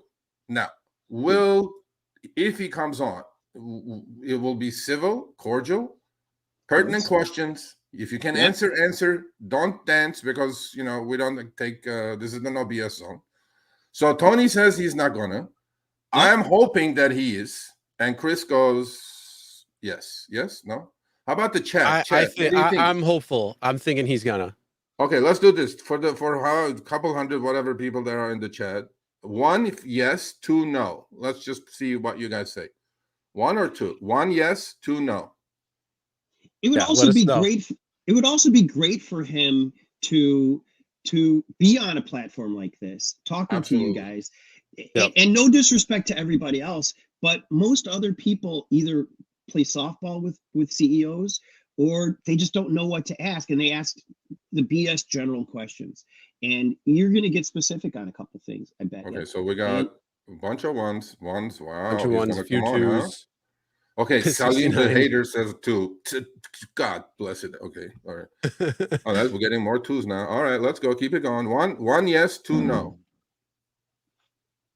Well, I don't know, but all I know is if he does come on, that'll be a very good conversation, I think. And I think it would be good for, Lyft in general. And I think it would be good for drivers. I think it would be good all around for everybody. I think that's the best thing a CEO could do. Come on a platform like this with 150,000+ subscribers who are drivers advocates. And I think it will definitely build an amazing bridge between the drivers, because drivers know we're not BSing here. Okay, they know. Right. We're not all negative, we're not all positive. We call it the way we see it, we inform and we educate, and then we move on. And as an adult, you have to make your own decision. But it takes a lot to put this me making look like a pink Viking here, okay, Mr. Risher? So I hope you respond. Again, open invitation. I don't care who the guest is that week. You say yes, they're gone. You're on, right? And you know what we will do? We will run surveys, ask drivers what to ask him, and then open civil, fireside chat. That's it. Okay, there you go. Now I think with the stash, I think we got to do #stash. Now we're giving money. Win some money right now. So enter in the chat right now. #stash. Just as is what you see right there. Again, this is for the live chat only. If you're listening on the replay, if you're listening on the podcast, you got to be here in the live, because that's when we give away some money. So yes, if you want to win $25, enter #stash. It's STACHE.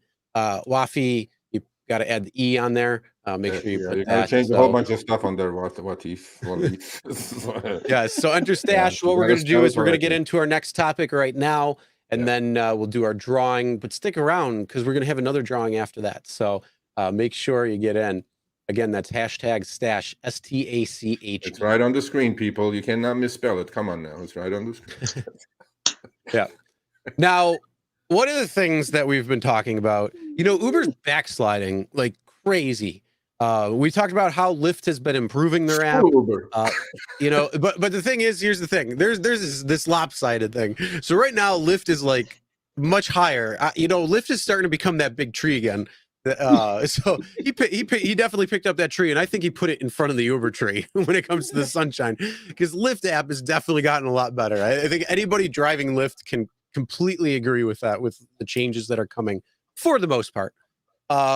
Clearly there can be still improvements, but this is where things are, again, still backsliding when it comes to Uber. So shared went away. It was actually Uber Pool before the pandemic. Then everything happened. They suspended Pool because of, close proximity and all that stuff. So they suspended it. And then it took a while for them to bring it back. I think it was about a year ago or something at this point now, almost, where they started bringing UberX shared to the game, or UberX share, however you want to say it, through certain markets and test it out. But drivers had the option whether they wanted to opt in or out of taking shared rides. Yep. Now it is expanding into new markets and to new places. But the difference is, as you can see on the preferences right here, instead of being able to select on and off when it comes to UberX and then UberX share, no, you are combined into one. So this is something that drivers have been talking about all over the place. We put a video out on it just the other day. I believe it was Saturday or something. I was talking about this on a video. So if you haven't seen that, you can check it out. But this is just something that you need to now realize. If this is in your market, you need to pay attention first to your preferences. What's available to you in your particular market? Do you have Uber Pet? Do you have Uber Green? Do you have Uber Eats? Do you want to use them or not? Turn them on, turn them off. But when it comes to shared, and now it's UberX and share, which means now you'll get ping requests for both of them. The thing is, if you want to take shared, by all means, take a shared ride. That's not a problem. But you can't opt out of it if you don't want to. The only thing that now you have to pay attention to significantly more is what the ride type is when it's coming in. It's always been important before, but now it's going to be even more important in these particular markets, being UberX or UberX shared. You just got to make sure you pay attention. Same thing, Uber Teen, as you can see in the one screenshot, it's got teen. So do you want to take teen rides? Yes or no? You filter them on, you filter them off. That's the whole thing when it comes down to it. So you just got to pay attention to all these things, and you got to be very vigilant when it comes to it, especially if you have teen on and you're taking a teen ride, but it doesn't say Uber Teen, because if it doesn't, then they're not allowed to take it on the platform. So that's just things. These are things that you really got to pay attention to. Again, it used to be very simple. You pick a passenger up, you drop a passenger off, you get paid. Now it's, you pay attention to the bells and whistles, you ignore the trip radar, or maybe select it depending on what's going on. And then you got to deal with all this upfront fares and not knowing what you're getting paid. But now you got to pay attention to even more. I mean, we always say pay attention to the ping screen, right, Tony? So the right screenshot is my app. They haven't commingled UberX share to UberX yet. I don't know. Does your app, is it bundled in yet, Tony, or no? I just looked and it hasn't been bundled yet. Thank God. Right. Yeah. So, but this is the second popular email this week that I got. The first one was the gray clouds. That was very popular. I was like, oh, Serge, look what's happening. I'm like, okay. The second one was this one. F this. I'm not going to do it. I'm like, yeah, but now you really have to pay attention. But Chris actually raised a great point. Now, in certain, I think 12 or 14 cities, you have Uber Teen. Imagine the different pings now. They all look the goddamn same to me anyway. UberX, UberX Share, and Uber Teen. They're all going to come in now. And I'm like, and Tony, if they commingle this in LA, buddy, your trip radar that you like so much is going to be full of these donkey trips. You know what I'm saying? So there you go. So yeah, what do you think about this? Do you think it's a decent idea to commingle this thing or no? No? Why don't give the driver the preference? We had the preference, by the way, right, to opt out. So like why shove things down the throats of people who are driving in traffic for you. Like it's hard enough to drive. Now I've got to like look closely as I'm driving in the middle of a ride to like figure out if this is worth it in like seconds. Like, you know, it's to me, it's the epitome of bad faith.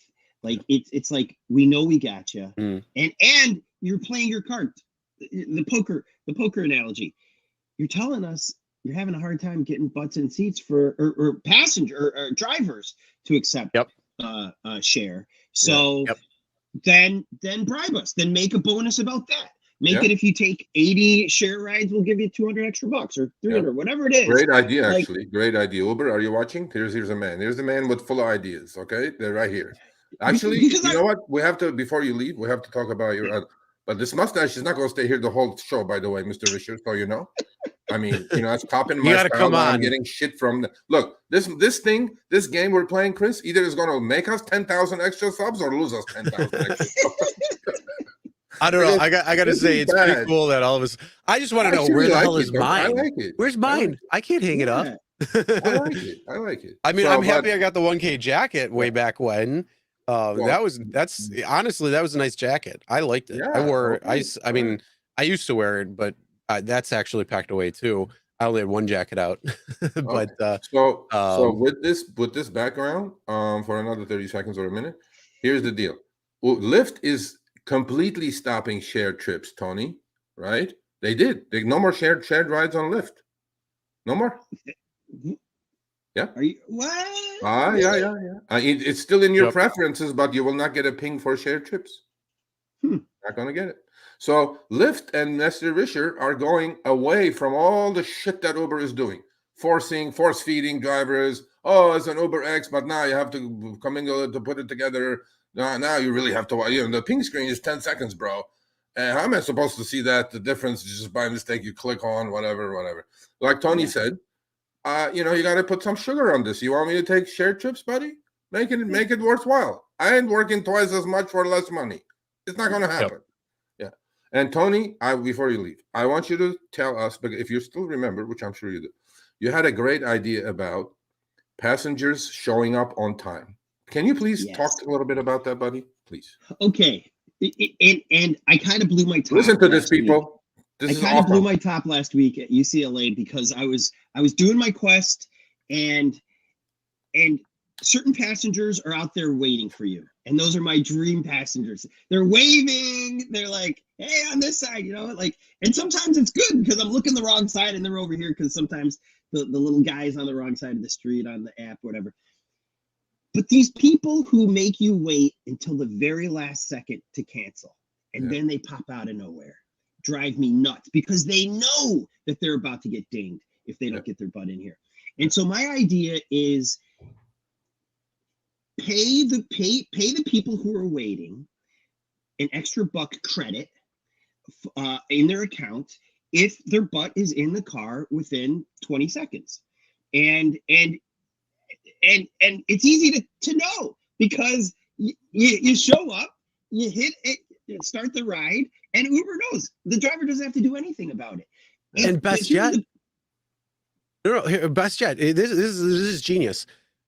They can charge you $1 more using that dollar credit, and they don't even lose any money.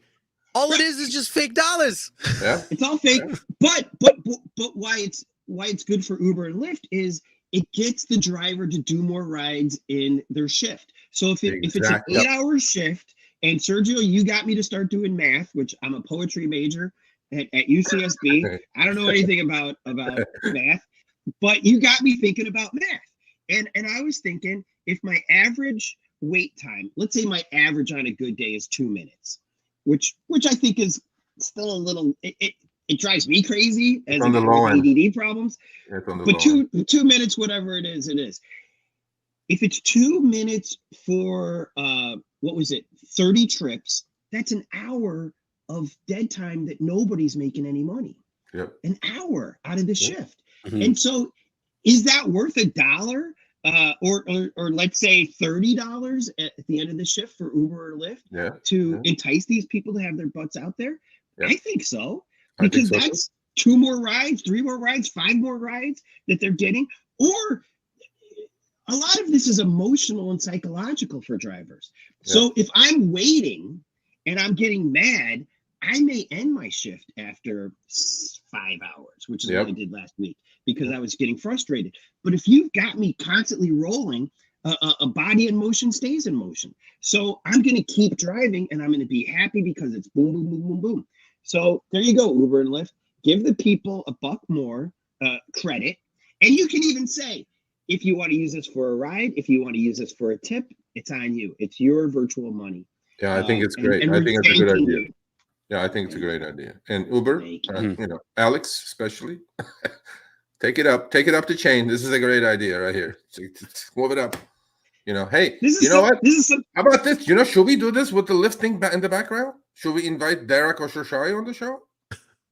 They for sure. Or should we just don't push our luck at all?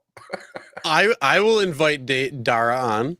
It would be great to see them on as well too, because there's a lot of questions that we have on the Uber side as well.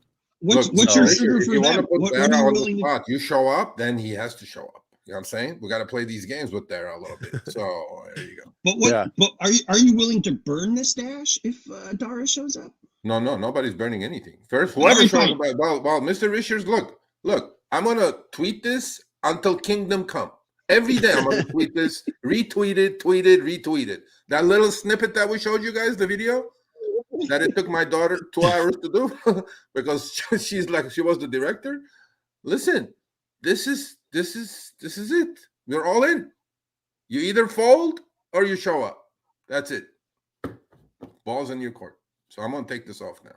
Would you be willing to give him your hardest questions in an email before so he's prepared? No. Good for you.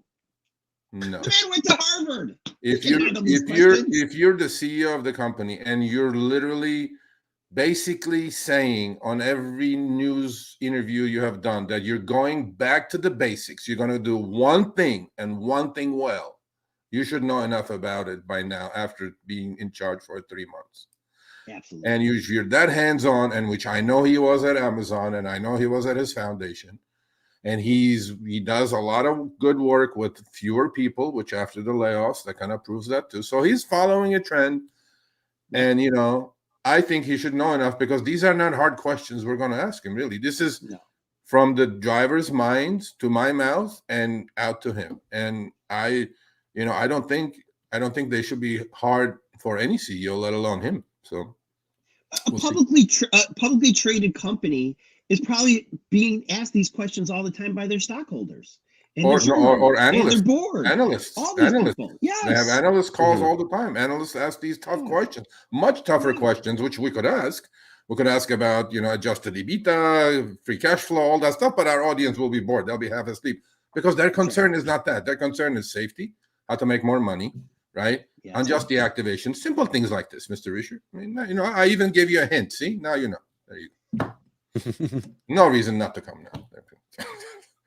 Anyway, I think what everybody needs to do is right now go on Twitter and tweet at David Risher and Lyft and say, please go on Show Me the Money Club with Sergio and Chris on the RideShare Guy. Great idea. See, that's why this guy, that's why we do it. We do it together. We go yin and the yang, that's why we click, we work. Yes. Whoever has Twitter, everybody go on Twitter and Facebook, whoever has whatever you guys have, Snapchat, let's go. Let's create the campaign now because the second after I'm on the show, I'm getting on Twitter. That's it. I just sent you that too as well, right, Serge. Yeah, Tony's going to do it. I've got 2 Twitter accounts, one for my podcast and one for me. Both of them. Blast it, Tony. I will. Okay. All right. So, yeah, that's it. And what else we got, Chris? All right. Well, I think people want to know who's the hashtag stash winner. Oh, yeah. So let's pull that up right now. Okay, don't do it after it's over. Just get it under the wire. Do the drum roll. Yep.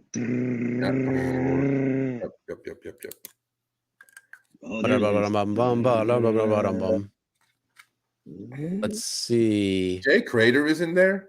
Jay, are you in here, bro? Eddie. Congratulations, Eddie. You are today's winner. Eddie The Andrade. hashtag stash. The Please hashtag email me, stash. Sergio at the RideShareGuy.com, and your money will be out tomorrow morning. That's the freest money anybody's ever gotten. I know, isn't it? We don't mess around here at the RideShare Guy. We don't mess around, bro. Rick, Show me Tony, come on, Tony. Come on. It's not rigged. Buddy, Tony, you're the one who gave us the idea with this for StreamYard. Yes, exactly. Oh, yeah. Tony, yeah. I love it. So this is our song and dance, Tony. What do you think? Do you think we're doing good? I'm telling you, it's my favorite show. And on YouTube, that's hard to do for me because there's pretty girls with bikini try-ons. There's naked yoga. There's a lot of lowest common denominator things on YouTube that I'm the perfect audience for. But you guys honestly do cover all the topics, and I see what you're scrolling here about the DC mayor. Like you're on it. And again, this is why people on all these gig apps should want to be on this show. Is who else has this kind of like honest discussion that's real, that actually talks to the people doing the work? It's like, I think we're very the balanced. Wall Street Journal, who cares about them? But show me the Money Club. Yeah. And by the way, Harry is such a great guy, and shout out to Harry for letting you guys have this show and for letting you do it the way you want to do it. And so in a way, when they come on the show, they're giving Harry some love too, which he deserves. And I know they respect him. You don't think he deserves it? No, he deserves it. He deserves it, but I don't think he's going to get it. He has to prove himself, to a lot of drivers. But that's why he has us, right? So all I'm saying is that I think, I couldn't have said it better myself.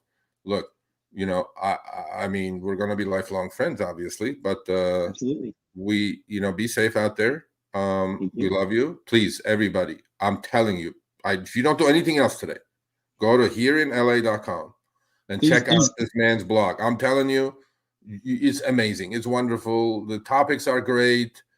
It'll take you out of your mundane, boring world of rideshare or delivery and get you in some complete other mindset. And I could not recommend it any highly. Seriously.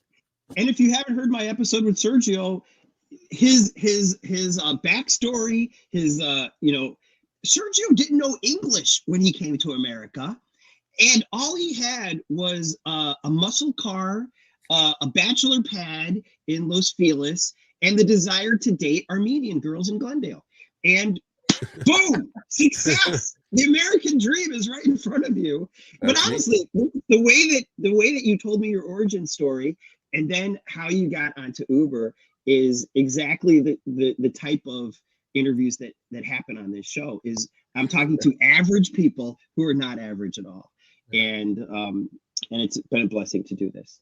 I love you, and we're gonna see you, and don't forget to text me. I have to teach you something. Okay. And then we have an in-house hater, but we leave him on. We don't block him because we don't block any opinions here. And Salim goes, Sergio and Harry and Chris are all working for Uber and Lyft, and drivers are the victims. There you go. Yeah, you're right. We're working for Uber and Lyft right now. Yeah, we're working for Uber and Lyft right now. Well, actually, it'll be tomorrow when I turn my apps on. Yeah. No, actually, mine needs to be sooner because once I'm done with this, I'm going to go to some Uber Eats. What are you going to do? All right. Yeah. Oh. Anyway, Tony, much love, man. Thank you so much for coming on. Thanks so much for having me. It's always great to be here. And let's keep in touch, obviously. So absolutely. Thank you, buddy. All right. All right. Thanks. Nice seeing you again, Chris, too. All right. Bye-bye. All right. So we still got quite a few more topics to go through, so we're going to have to rush through these. This next one. You don't want to. I think we should just leave it up. Oh no. Well, we got some. I mean, there's a lot of good stuff, but we could get through this in about 20 minutes. Can I remove this yet? Can I remove it? Yeah. Go ahead. While you remove that, what we're gonna do is we had a scammer call up Pablo, which Pablo was our guest on last week, who was Pablo Gomez, the driver that helped to break the story when it came to the whole Prop 22 stuff. He had a scammer reach out to him. And then we're going to go into another support scam when it came to it. So here, this is something that we're going to play. It's a few minutes long of the video, but basically what you want to do is you just want to be aware that this is a scam. This isn't real. And this is what it's going to sound like. It's going to be very similar across all of the different types of support scams like this, whether it's Uber Eats, Uber, Lyft, DoorDash, Grubhub, any of them. This is kind of what it's going to be like. So here you go.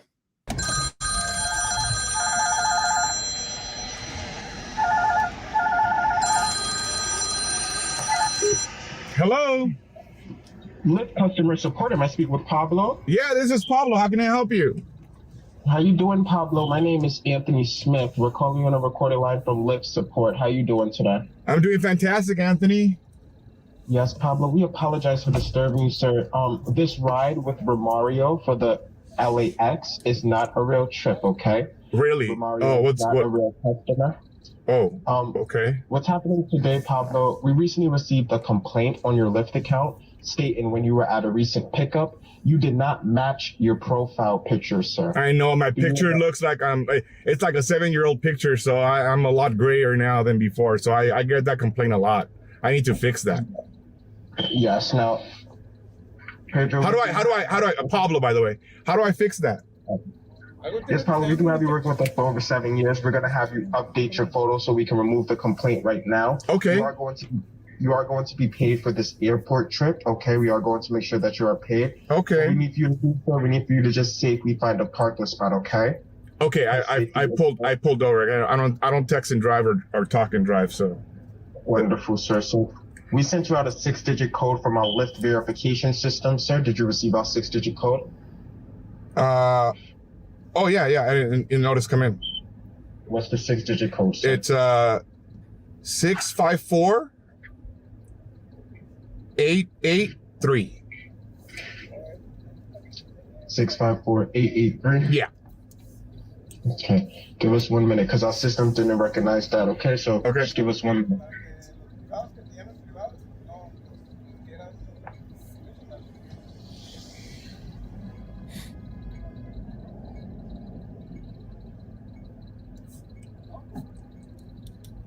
And Pedro, while you wait for our system, sir, how do you like working with Lyft, sir? Oh, I think Lyft is the best invention ever. Do you have any complaints with us? Pardon me? Do you have any complaints? Oh yeah, just the usual. The pay sometimes is not as much as we would like, but it is what it is. You just keep grinding. We sent you out another 6-digit code, sir. What's the 6-digit code we sent you? It is the same one I just gave you. No. We sent you a new one, sir. Okay. I mean, it looks. Well, hold on. Send it again, because I'm telling you, it's the same one. Don't worry, we're gonna send it out again, okay? All right. Okay, here it is. 953 743.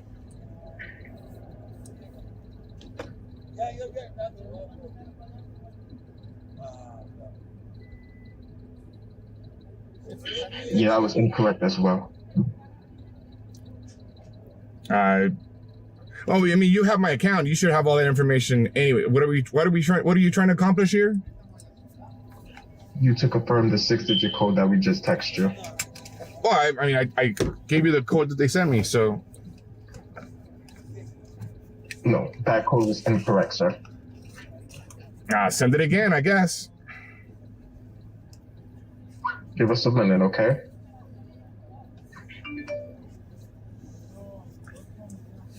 I'm telling you, it's the same one. It keeps coming in, the same one. You said the same one keeps coming in, sir? Yeah. And what's that? And what's the same one keeps coming in, sir? What's the numbers? It is. Go fuck yourself, you piece of shit scammer. You're not gonna get me, you fucking dumbass. Fuck you, asshole. You fucking stop this shit, all right? Stop it. Don't fucking do this to other drivers, you piece of shit. Hello? Yeah, so this is Pablo. Yes? Yeah, so this is Terrell Adams calling back from Lyft support. How are you doing, sir? I'm doing good. And yourself? I'm doing good. I'm just calling back to process over that bonus now, okay? We'll see in our system. I'll be quicker now, okay? Okay. All right, sir. So we sent you over another 6-digit code over to your number. Do you mind confirming that code?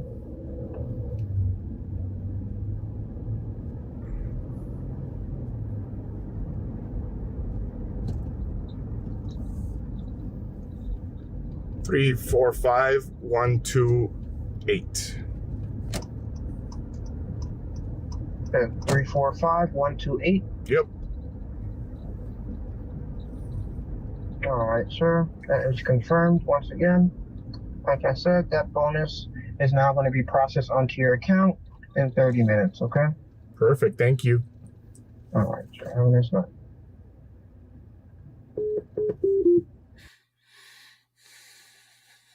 All right. So that was 2 phone calls actually. But yeah, that's been hitting up LAX a little bit, and it happens unfortunately in a lot of places. So this is something to watch out for. It'll be quite a few different ways, but basically what they're trying to do is get a code so they can get into your account and then try to drain your money. Yeah. But I mean, what happens when huh? No, I mean, in his case, obviously he knew, and Yep. He didn't fall for it, and he turned a little Joe Pesci on the guy at the Yeah. end. And I'm like, yeah. I mean, it actually went longer. I had to trim that out because there was a lot of thing. It would have probably demonetized the entire stream. But I left part of it in.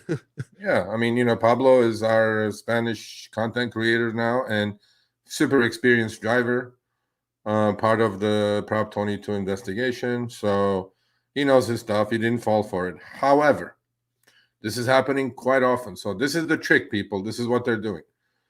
They're ordering the trip. You're getting the trip. While you're on the trip, you're getting a text message within the app, or there will be a text message in the app saying that you're picking up my grandma, you're picking up my grandpa. They don't speak English. They're going to be here. Please go there. Okay? Once they send you that as a customer in the app, and you text back saying, yes, I got the message, don't worry, whatever, now they have your phone number. That's how they're getting your phone number. Once they get your phone number, that's when they're calling you back. The trip is being canceled at that time, and then that's when they're calling you back on your own phone.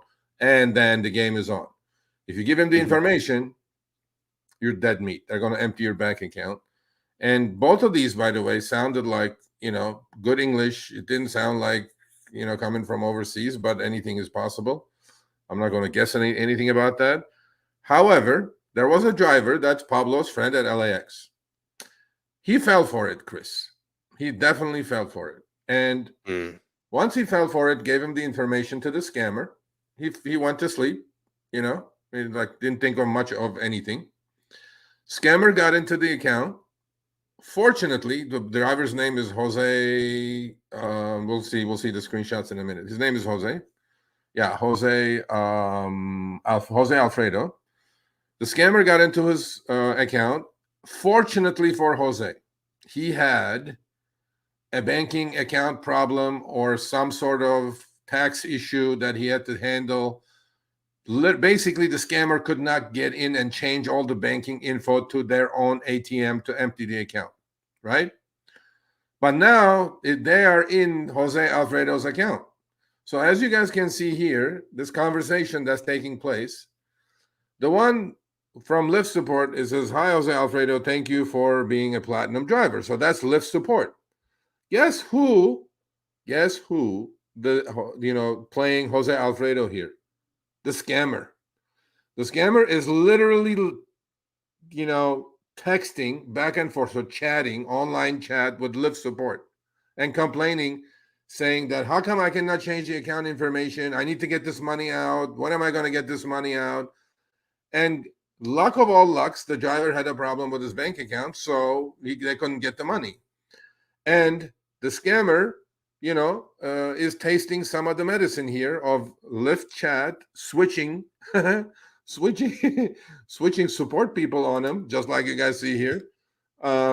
So yeah, and they couldn't get the money. Luckily, this was luck, but the driver fell for it. So if you ever get a trip at LAX or any other airport, and you get a text message saying that you're picking up my handicapped grandma or grandpa or dad or doesn't speak English and this and that, do not respond. Just go to the spot. If the person is there, is there. If you do respond with a text message, they have your phone number, and then you will get a call, and then the game is on.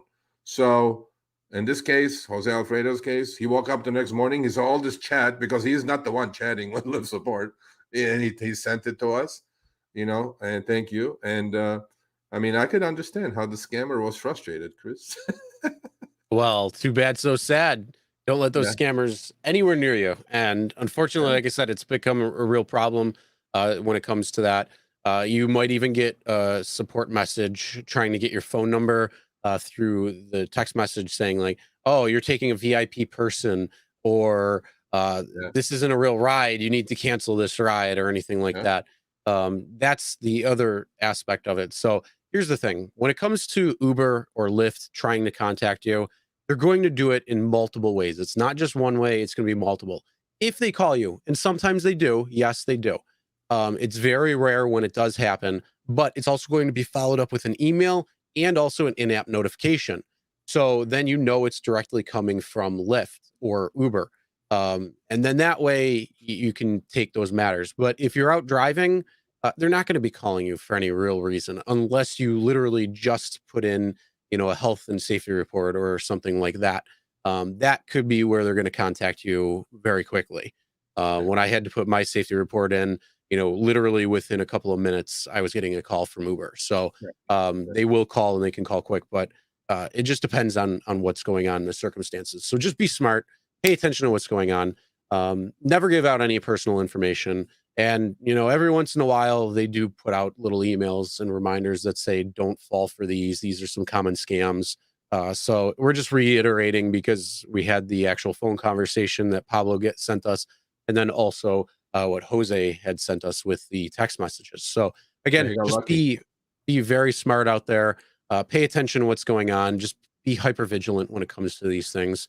And then also spread that awareness to other people, other drivers, other people in your life. So then that way you don't have to worry about it. And if if you get a random code on your phone and you didn't actually send for it, and somebody's trying to contact you to get that code, do not give that, because they're trying to do something, whether it's setting up an account, whether it's trying to get into your account, whatever it might be. That's what they're trying to do. So just be very aware out there. Yep. I agree. I mean, he got lucky. He didn't get hurt, because his bank account either was blocked or something happened with Jose's case. And, our man Pablo turned Joe Pesci on the scammer's ass was, pretty funny. But a little bit.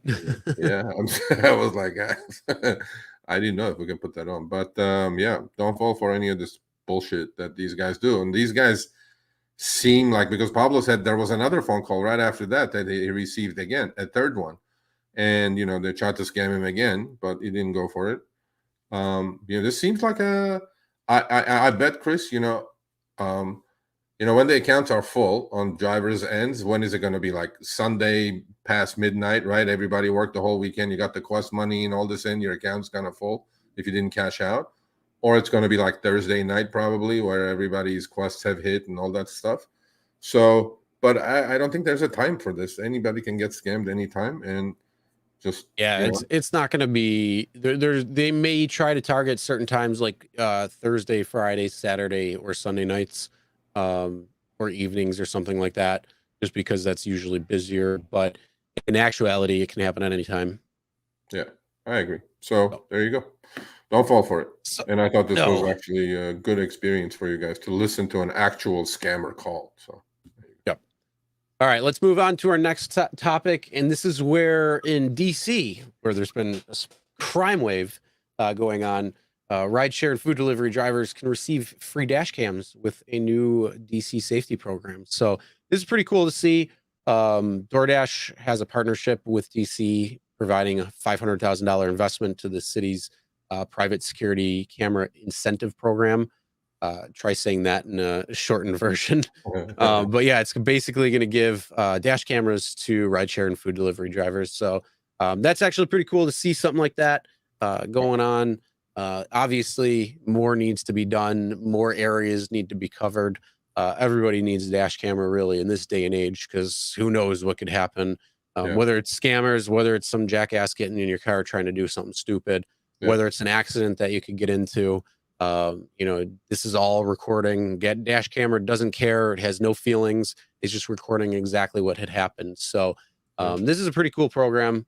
Anything you got to say on this one? Besides? No, I watched the video. Actually, the video is pretty cool. Then they had brought on a dasher who's going to school, graduate school, and dashing at the same time. Obviously, Doordash got a lot of positive press out of it. $500,000 for Doordash is nothing, right? But you could buy them at least a few thousand cameras. And then what the only caveat is for rideshare and delivery drivers, obviously, but you will have to share your information with law enforcement while you're doing it, because that's how they're hoping to slow down crime in DC. And they had successfully done it with a few other businesses, so they're expanding the program as Doordash is backing it. I think it's brilliant on Doordash's part. $500,000 is nothing to that company. And I wouldn't be surprised if Uber or Lyft or somebody else does the same thing. So, but this shows the importance of dash cams. I mean, if you don't have one, you're playing Russian roulette, man. I'm telling you. It's like there's no ifs and buts about it. So absolutely, you got to have one. And again, we always recommend display ride.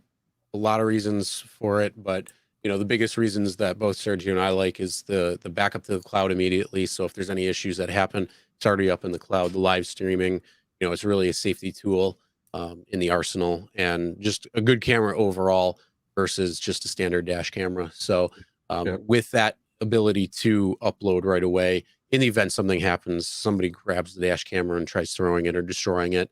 Too bad, so sad. You're already in the cloud. So that's huge peace of mind right there.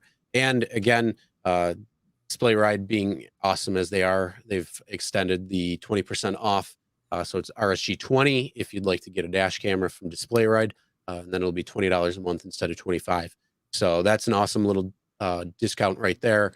And at the end of the year, you can write that off as tax. So that's going to be a great little extra bonus there when it comes down to it. But yes, check out the Display Ride, and the link is going to be in the description below for you. Yep. $20 a month is nothing. All it has to do, like especially now that Uber has introduced Uber Shared. Uber Shared is a ratings killer for a freaking driver. I guarantee you. I've done my share of Uber Shared. Okay, Uber Teen with multiple stops where the teen can pick up a whole bunch of other kids to the car, which I've written an amazing article. Actually, go check out the website.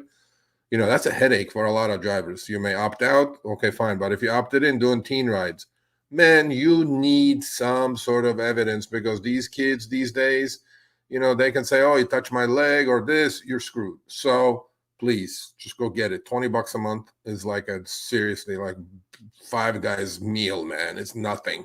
Or a Shake Shack meal. So I'm telling you, is the best $20 you can spend a month. Go get one. It'll save you a whole bunch of headache. All right, let's move on to our next topic. This is Uber Go Get Zero.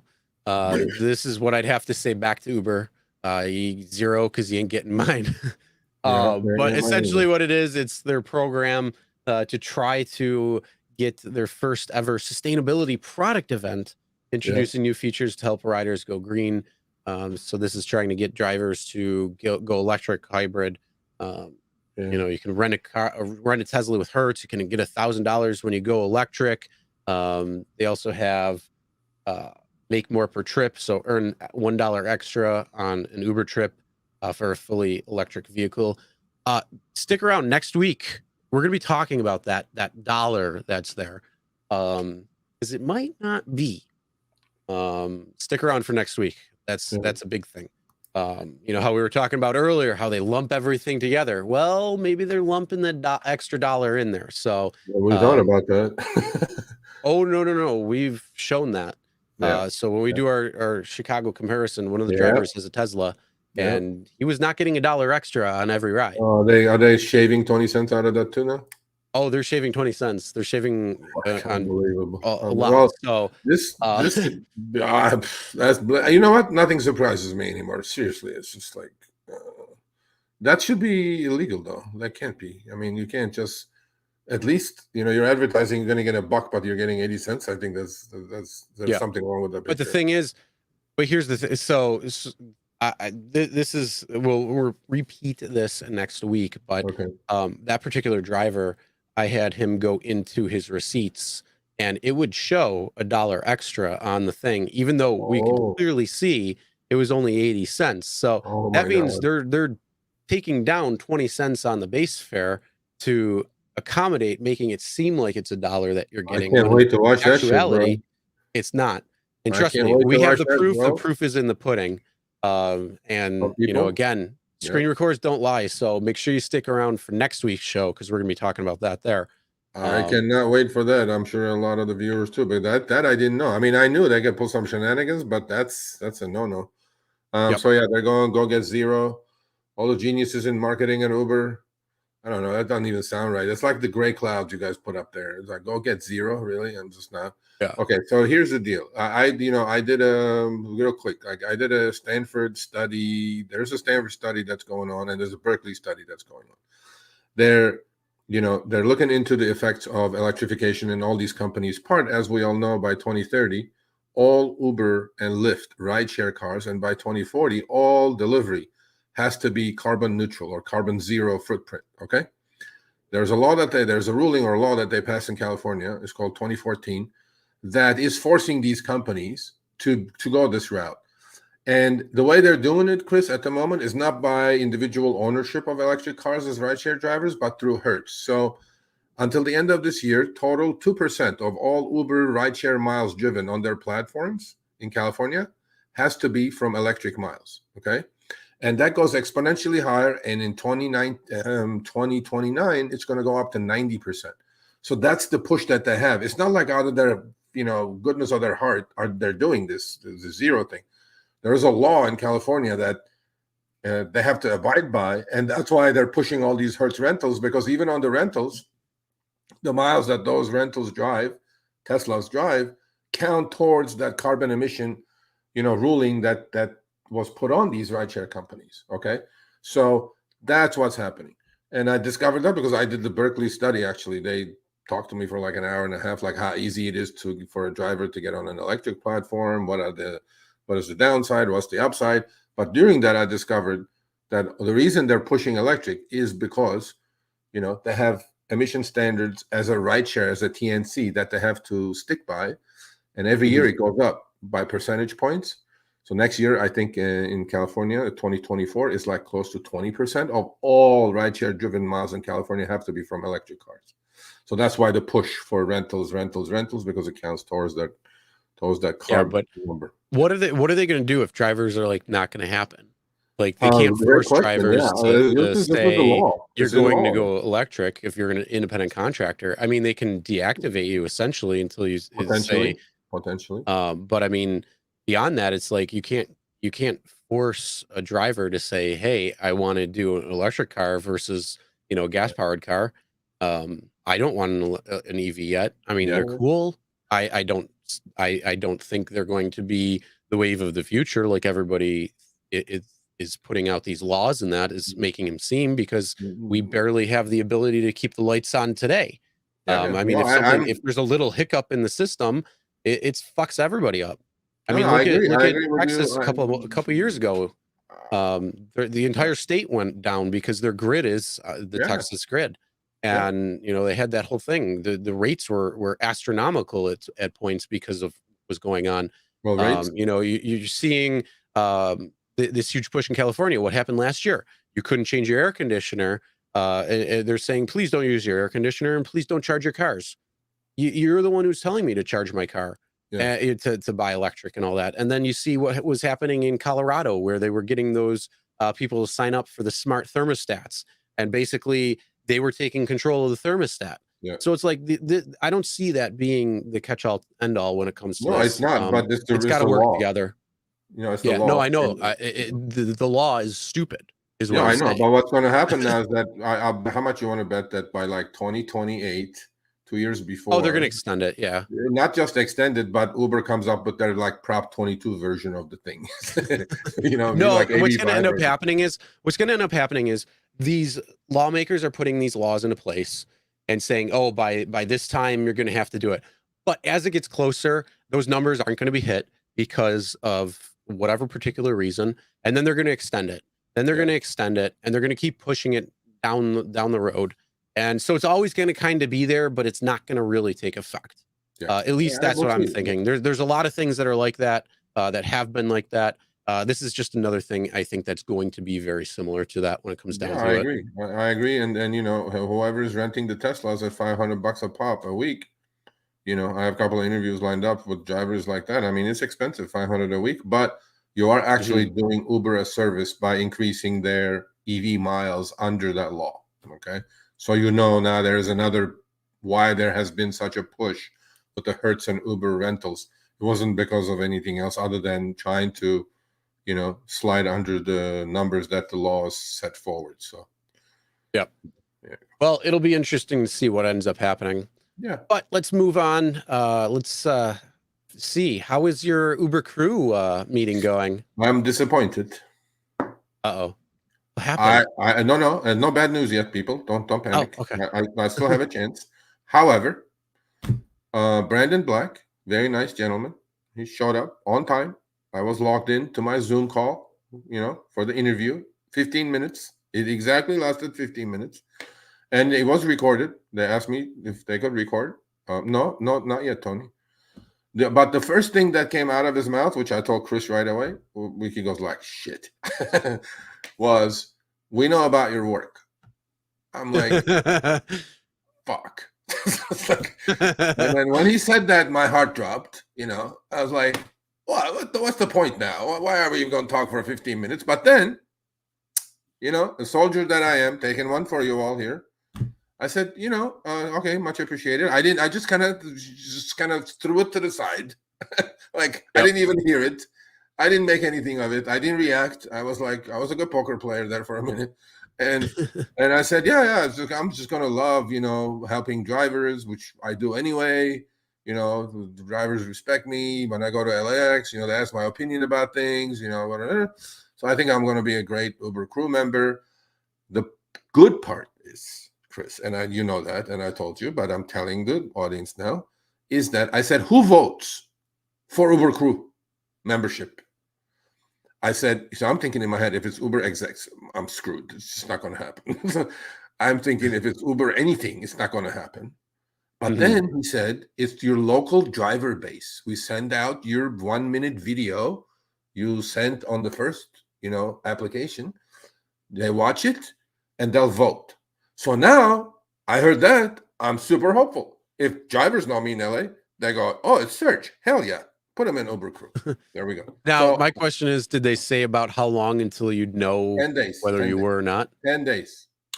All right. So by next week, we should know. It was last Wednesday. Yeah. So tomorrow will next week's show, by we Friday, should know. Hopefully. Yeah, next week's show, we will know if I'm an Uber crew member.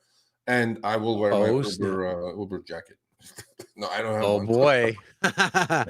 Well, that'll be pretty interesting. All right, we want to do our next giveaway when it comes to it. Hashtag SMTMC. Put that in the chat now. We will do that in a little bit. Mike says, if they take you, your account is flagged and they'll be giving you special treatment. Do you know how many times I've gotten accused of this already, including my wife? She goes, oh, they code your account because, you're doing the show. I'm like, no, bro. They could deactivate me any chance they get. Are you guys kidding me?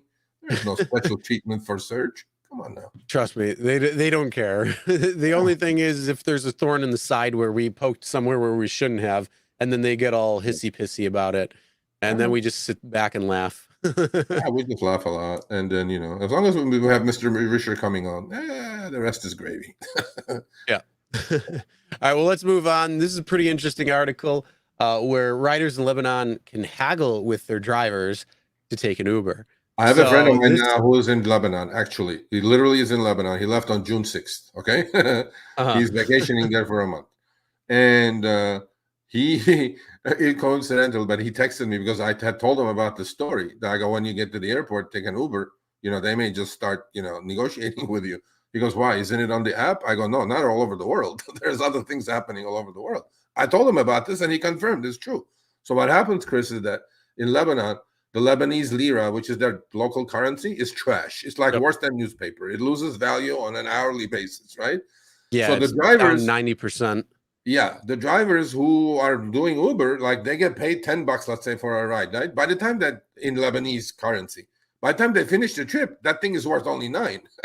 so now, before when the passenger gets in the car, they go like, no, off the app, just negotiate, haggle with the passenger. I'm going like, that's hilarious. I go, they should try to do that at LAX. Imagine that chaos, bro. Dude, I'm telling you, this is another thing that they should put in the apps, is this flex option where you can haggle with a driver to take a ride. They'll bid out the ride, and then you as the driver can counter it or say yes, no, or give the counter offer.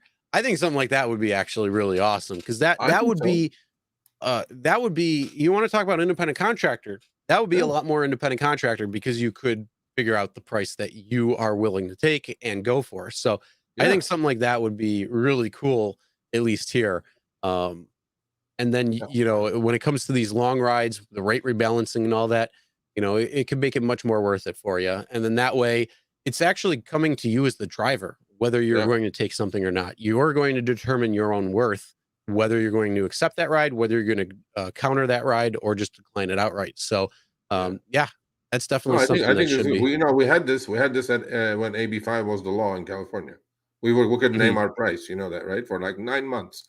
Yeah, but that was more like a multiplier. So you could say, oh, I'm going to take a ride at 1.5 times or 2x or up to 5x. That wasn't the same as like this, where it's like they're going to bid the price, and then you can actually have like a negotiation, which would probably, I'm assuming, it's just like a cab, bro. It's like a cab. It's just like a cab. Yeah. But I thought it was funny, and then the coincidence of my friend being in Lebanon since June 6th, I was like, wow, that's funny. We got to put that. Yeah. Well, speaking of that, oh God, Harry's in here. He entered. If he had to put it. Did you Did you put the hashtag in? Did you put the hashtag in? Yeah, he's in. He's entered. Oh fuck. Okay. All right now, hey, Harry's one of 34 contestants. So let's get it up to like 80. So there's no chance to win. We'll see in a few minutes. So but this is our AV moments, right? Incompetent driverless cars are wreaking havoc on San Francisco. They ram through loose electrical wires, bring rush hour traffic to grinding halt. Yeah, that's all happening in San Francisco. And the next one, Chris, another one. Look at this picture, bro. Look at the picture on the right. Cruise robotaxi gets stuck in the middle of an intersection. Elon Musk was making fun of them too. There's like a huge tractor. There's like a huge, hauler in the back of it. It's stuck. It doesn't know what to do now. And the other one, a Waymo robotaxi, killed a freaking dog. Come on, man. Yeah. What's going on? This is like John Wick going on. Everybody's gonna go. John Wick's gonna go after the Waymo now. That's John Wick 5 coming soon. I mean, we heard of all kinds of funny things with these cars. Again, I said this 1,000,000 times. I'm gonna say 1,000,001th time. Just because you can build it doesn't mean we need it. Honestly, I mean, look at Chris. Look at the left screenshot. That's an I-Pace Jaguar. Just in itself, the car is worth like 70 grand anyway, or 60 grand. Right? Look at all this, radar, lasers, LiDAR, whatever the heck they have. All this equipment. That car is like 100 grand. Yeah, Uber Lyft. I would love for you to have a fleet of, I don't know, 2 million of these that you take care of yourself. Go pull in somewhere, get it cleaned after some guy threw up in the car, do all that good stuff. 2 million of them. After there was some naughty in the back seat. Yeah, what kind of capital expenditures we're talking here? How many billions, hundreds of billions of dollars you need to put out to make 8 cents a mile? Come on, bro. This is never going to happen. Let's move on. Anyway, so that's it. Yeah, I mean, I wonder if it was a stray dog or somebody's dog that ran out. Talk about that lawsuit now. I don't know, but damn, dude, I saw that. I'm like, I don't like that story. I don't like dogs getting hurt. I would be the real life John Wick.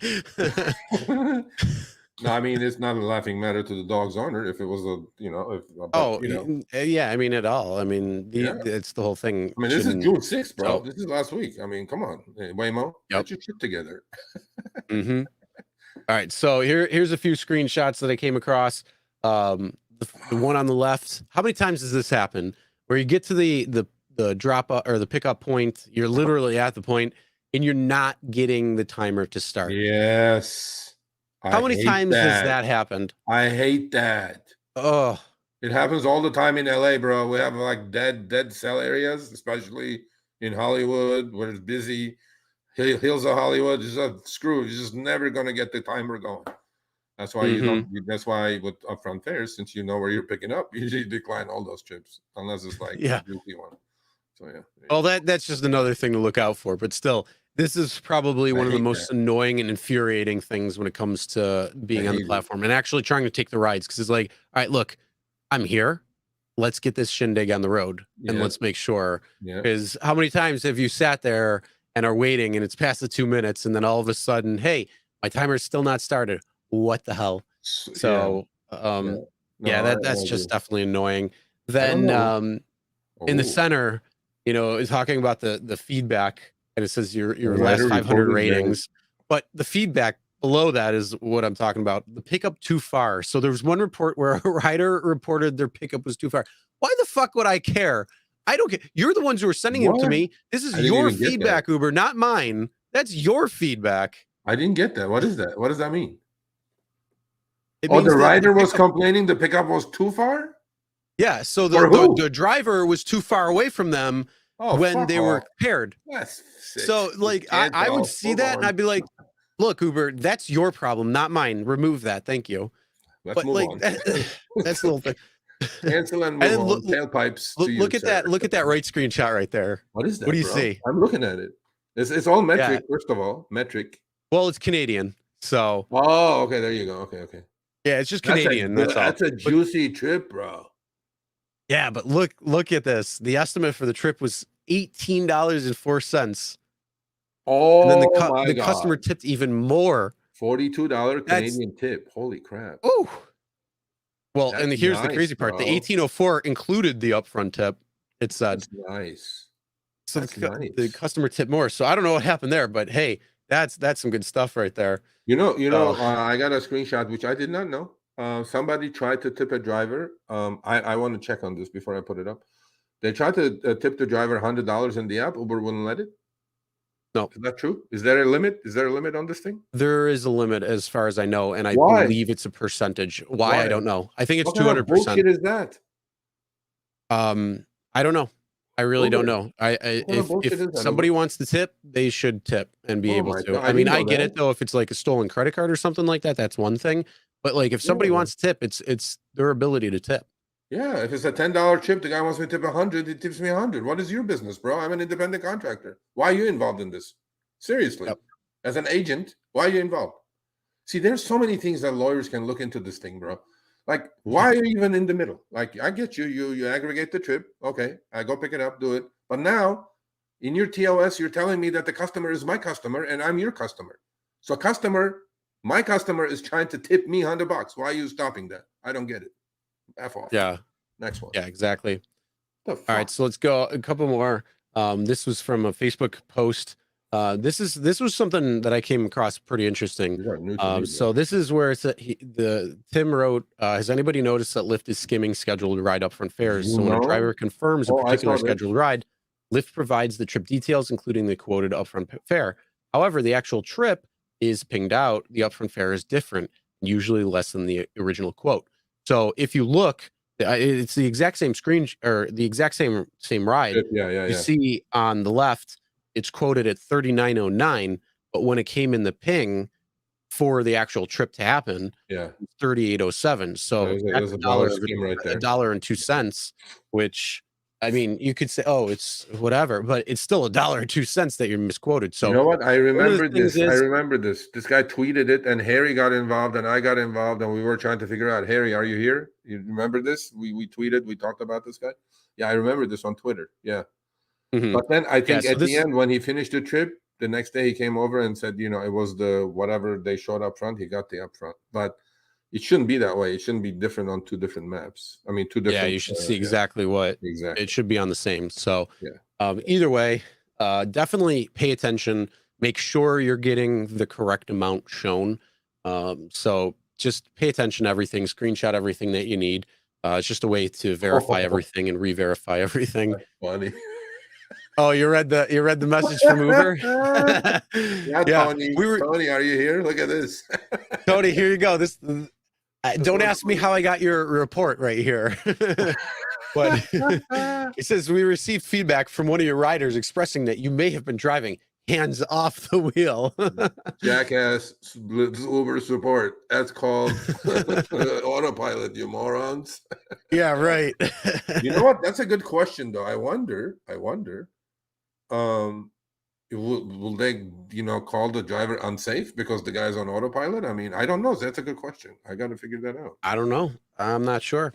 I mean, I put the driver assist on, and it sort of works. It's not great. I mean, it's not a full self-driver like a Tesla or something, but yeah, that's a good question. Imagine deactivating a driver. Here's Tony.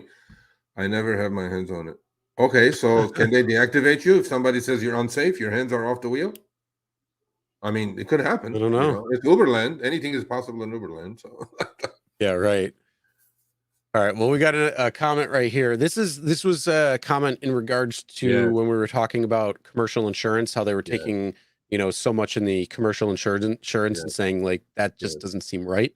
So this one person put, I get commercial insurance for $10,000 per year. It's $192.31 per week. Okay. And it comes out to $38.46 a day on a 5-day work week. And it comes down to only $3.85 per ride if you only do 10 rides a day at 5 days a week. So how are they getting more than that? And that's the whole thing. Like when we're looking at the thing and it's showing like $7.27 for commercial auto insurance, like how does that even make sense when it comes down to it? So this was just a pretty interesting take when he actually has the commercial insurance. I agree 100%. And I think the commercial insurance rates on the Uber receipt that you guys see are way pumped up. And my suspicion is marketplace fees in there. So Harry, this is the next thing we need to look into. I mean, if you're here, I mean, for a 10-mile trip, $7 commercial insurance is like ridiculous. Okay. So I mean, let me tell you that. So I think there's a bunch of shenanigans, just like we said on the Lyft, breakdown of your earnings. There's some shenanigans happening there, third-party app, all this shit. I'm like, I didn't go to the airport. Why is the third-party thing is $74? So this is the same thing. This is a good catch, actually. If why is commercial insurance so high? I mean, is it because they want to make their take rate look less? And God knows what else is in that number. Is it the true commercial insurance number? I think, who would want to know more than anybody? The passenger. Passenger is paying for it. You know what I'm saying? Yeah. I'm like, I think it's too high. So there you go. And Tony just put, and if we already have commercial insurance, why can Uber charge me for theirs? Exactly. So why can't you have your own insurance and then they don't need to even worry about it? And that just goes to me. That insurance payment just comes to me. So that $7 just goes into my pocket now to pay for my commercial insurance. It should. And I think on higher platforms like Uber Black, I think you have to have your commercial insurance anyway. And I don't know if they charge the passenger on Uber Black, Tony. Do you know? Do they charge commercial insurance to the passenger on top of your requiring that you have your own commercial insurance when you're doing Uber Black? I don't know. I have to look into that. So, all right. So money. Okay. Yeah. These are the last two comments, and then we'll get into our giveaway.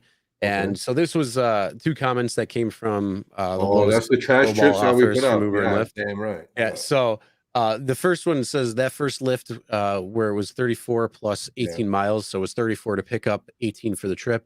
And the return trip, let's say, is 104.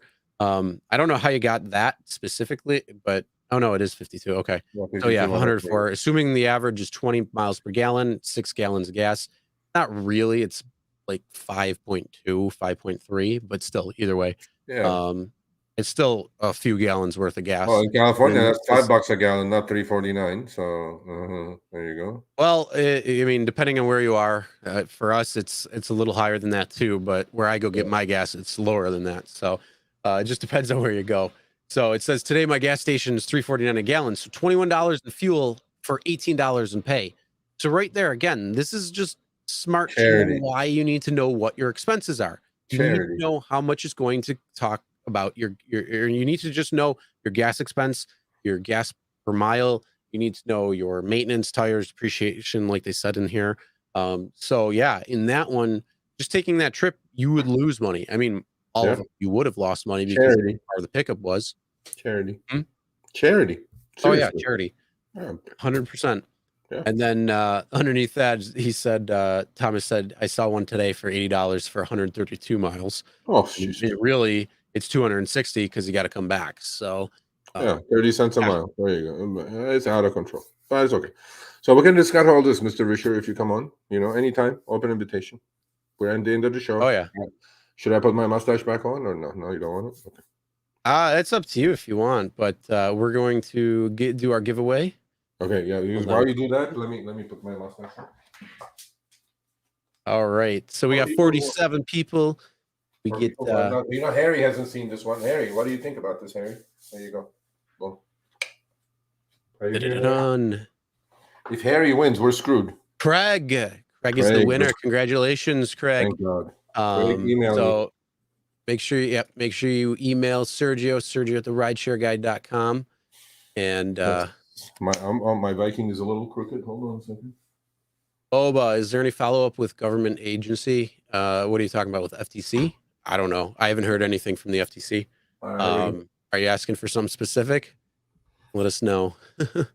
But congrats, Craig. No, it's not rigged. Come on. Chris and Sergio, is there any follow-up? Which government agency, buddy? We have so many government agencies. Oh, you mean the Department of Labor, federal? No, not yet. Oh, it could be DOL, yeah, or FTC. Not yet. Everywhere else, Uber won. I mean, DoorDash won. They won in Colorado. They won in Minnesota. They won. But they lost in New York. New York delivery drivers, enjoy it. $18 minimum. Yep. Even if you're not doing anything, cha-ching, money's coming in. Well, it depends on how they're going to pay you, but they have to pay you 18, period. So, yeah. And Mr. Risher, open invitation. I'm a man of my word. So now you have two choices. This is high-end poker we're playing here. All in. We're all in. We would love to have you here for as long as you would like. We're drivers advocates. What's question boosted? And so we're all in. You're either going to now fold or show up. There you go. If you get in an accident on Uber, should you use your insurance or Uber's? First off, you're not going to be able to use your insurance unless you have commercial, because your personal insurance won't cover you, because they'll look at it as commercial ride because you're making money for the mileage you're driving.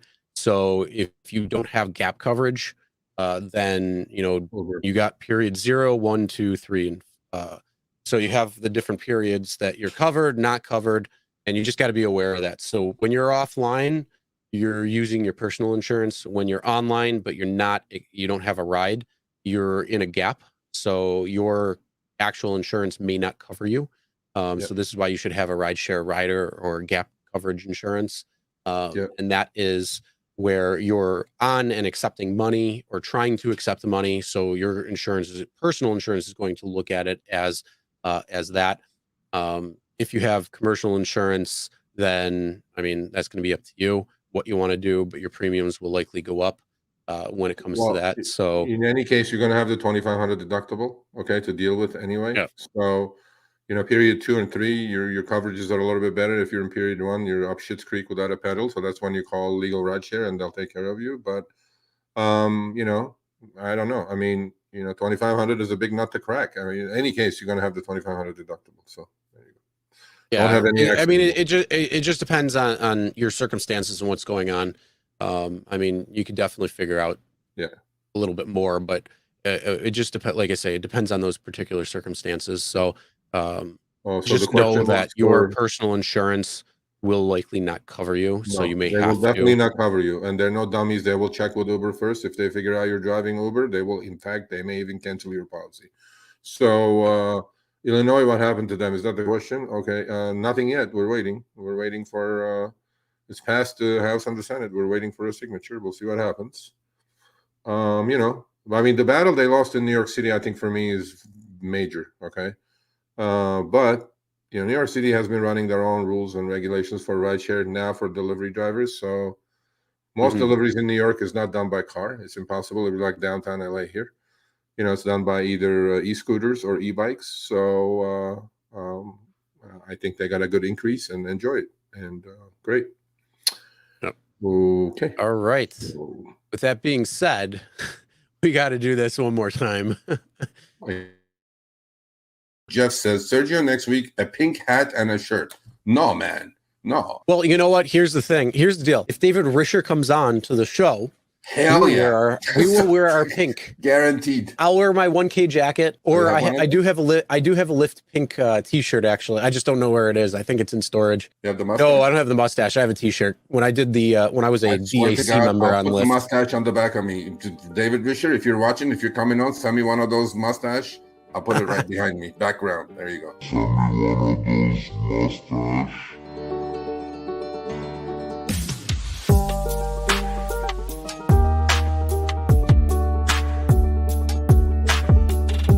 Mr. Risher, thank you so much for the swag bag. Much appreciated. Now I'm going to go do a few trips. Let's see what Lyft passengers think about the pink mustache.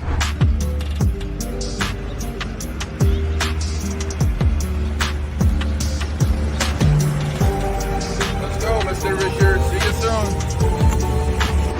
soon. Look what I have to go through to get you on Show Me the Money Club for an insightful conversation. Open invitation. Now, if I do get a ticket with this thing on my car, I am sending you the bill.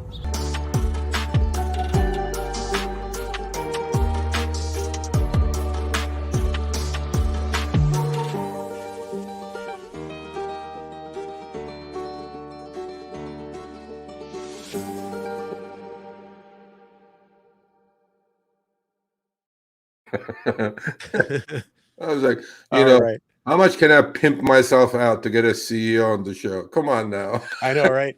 And again, everybody, why don't we try tweeting at them and say, hey, make sure you come on.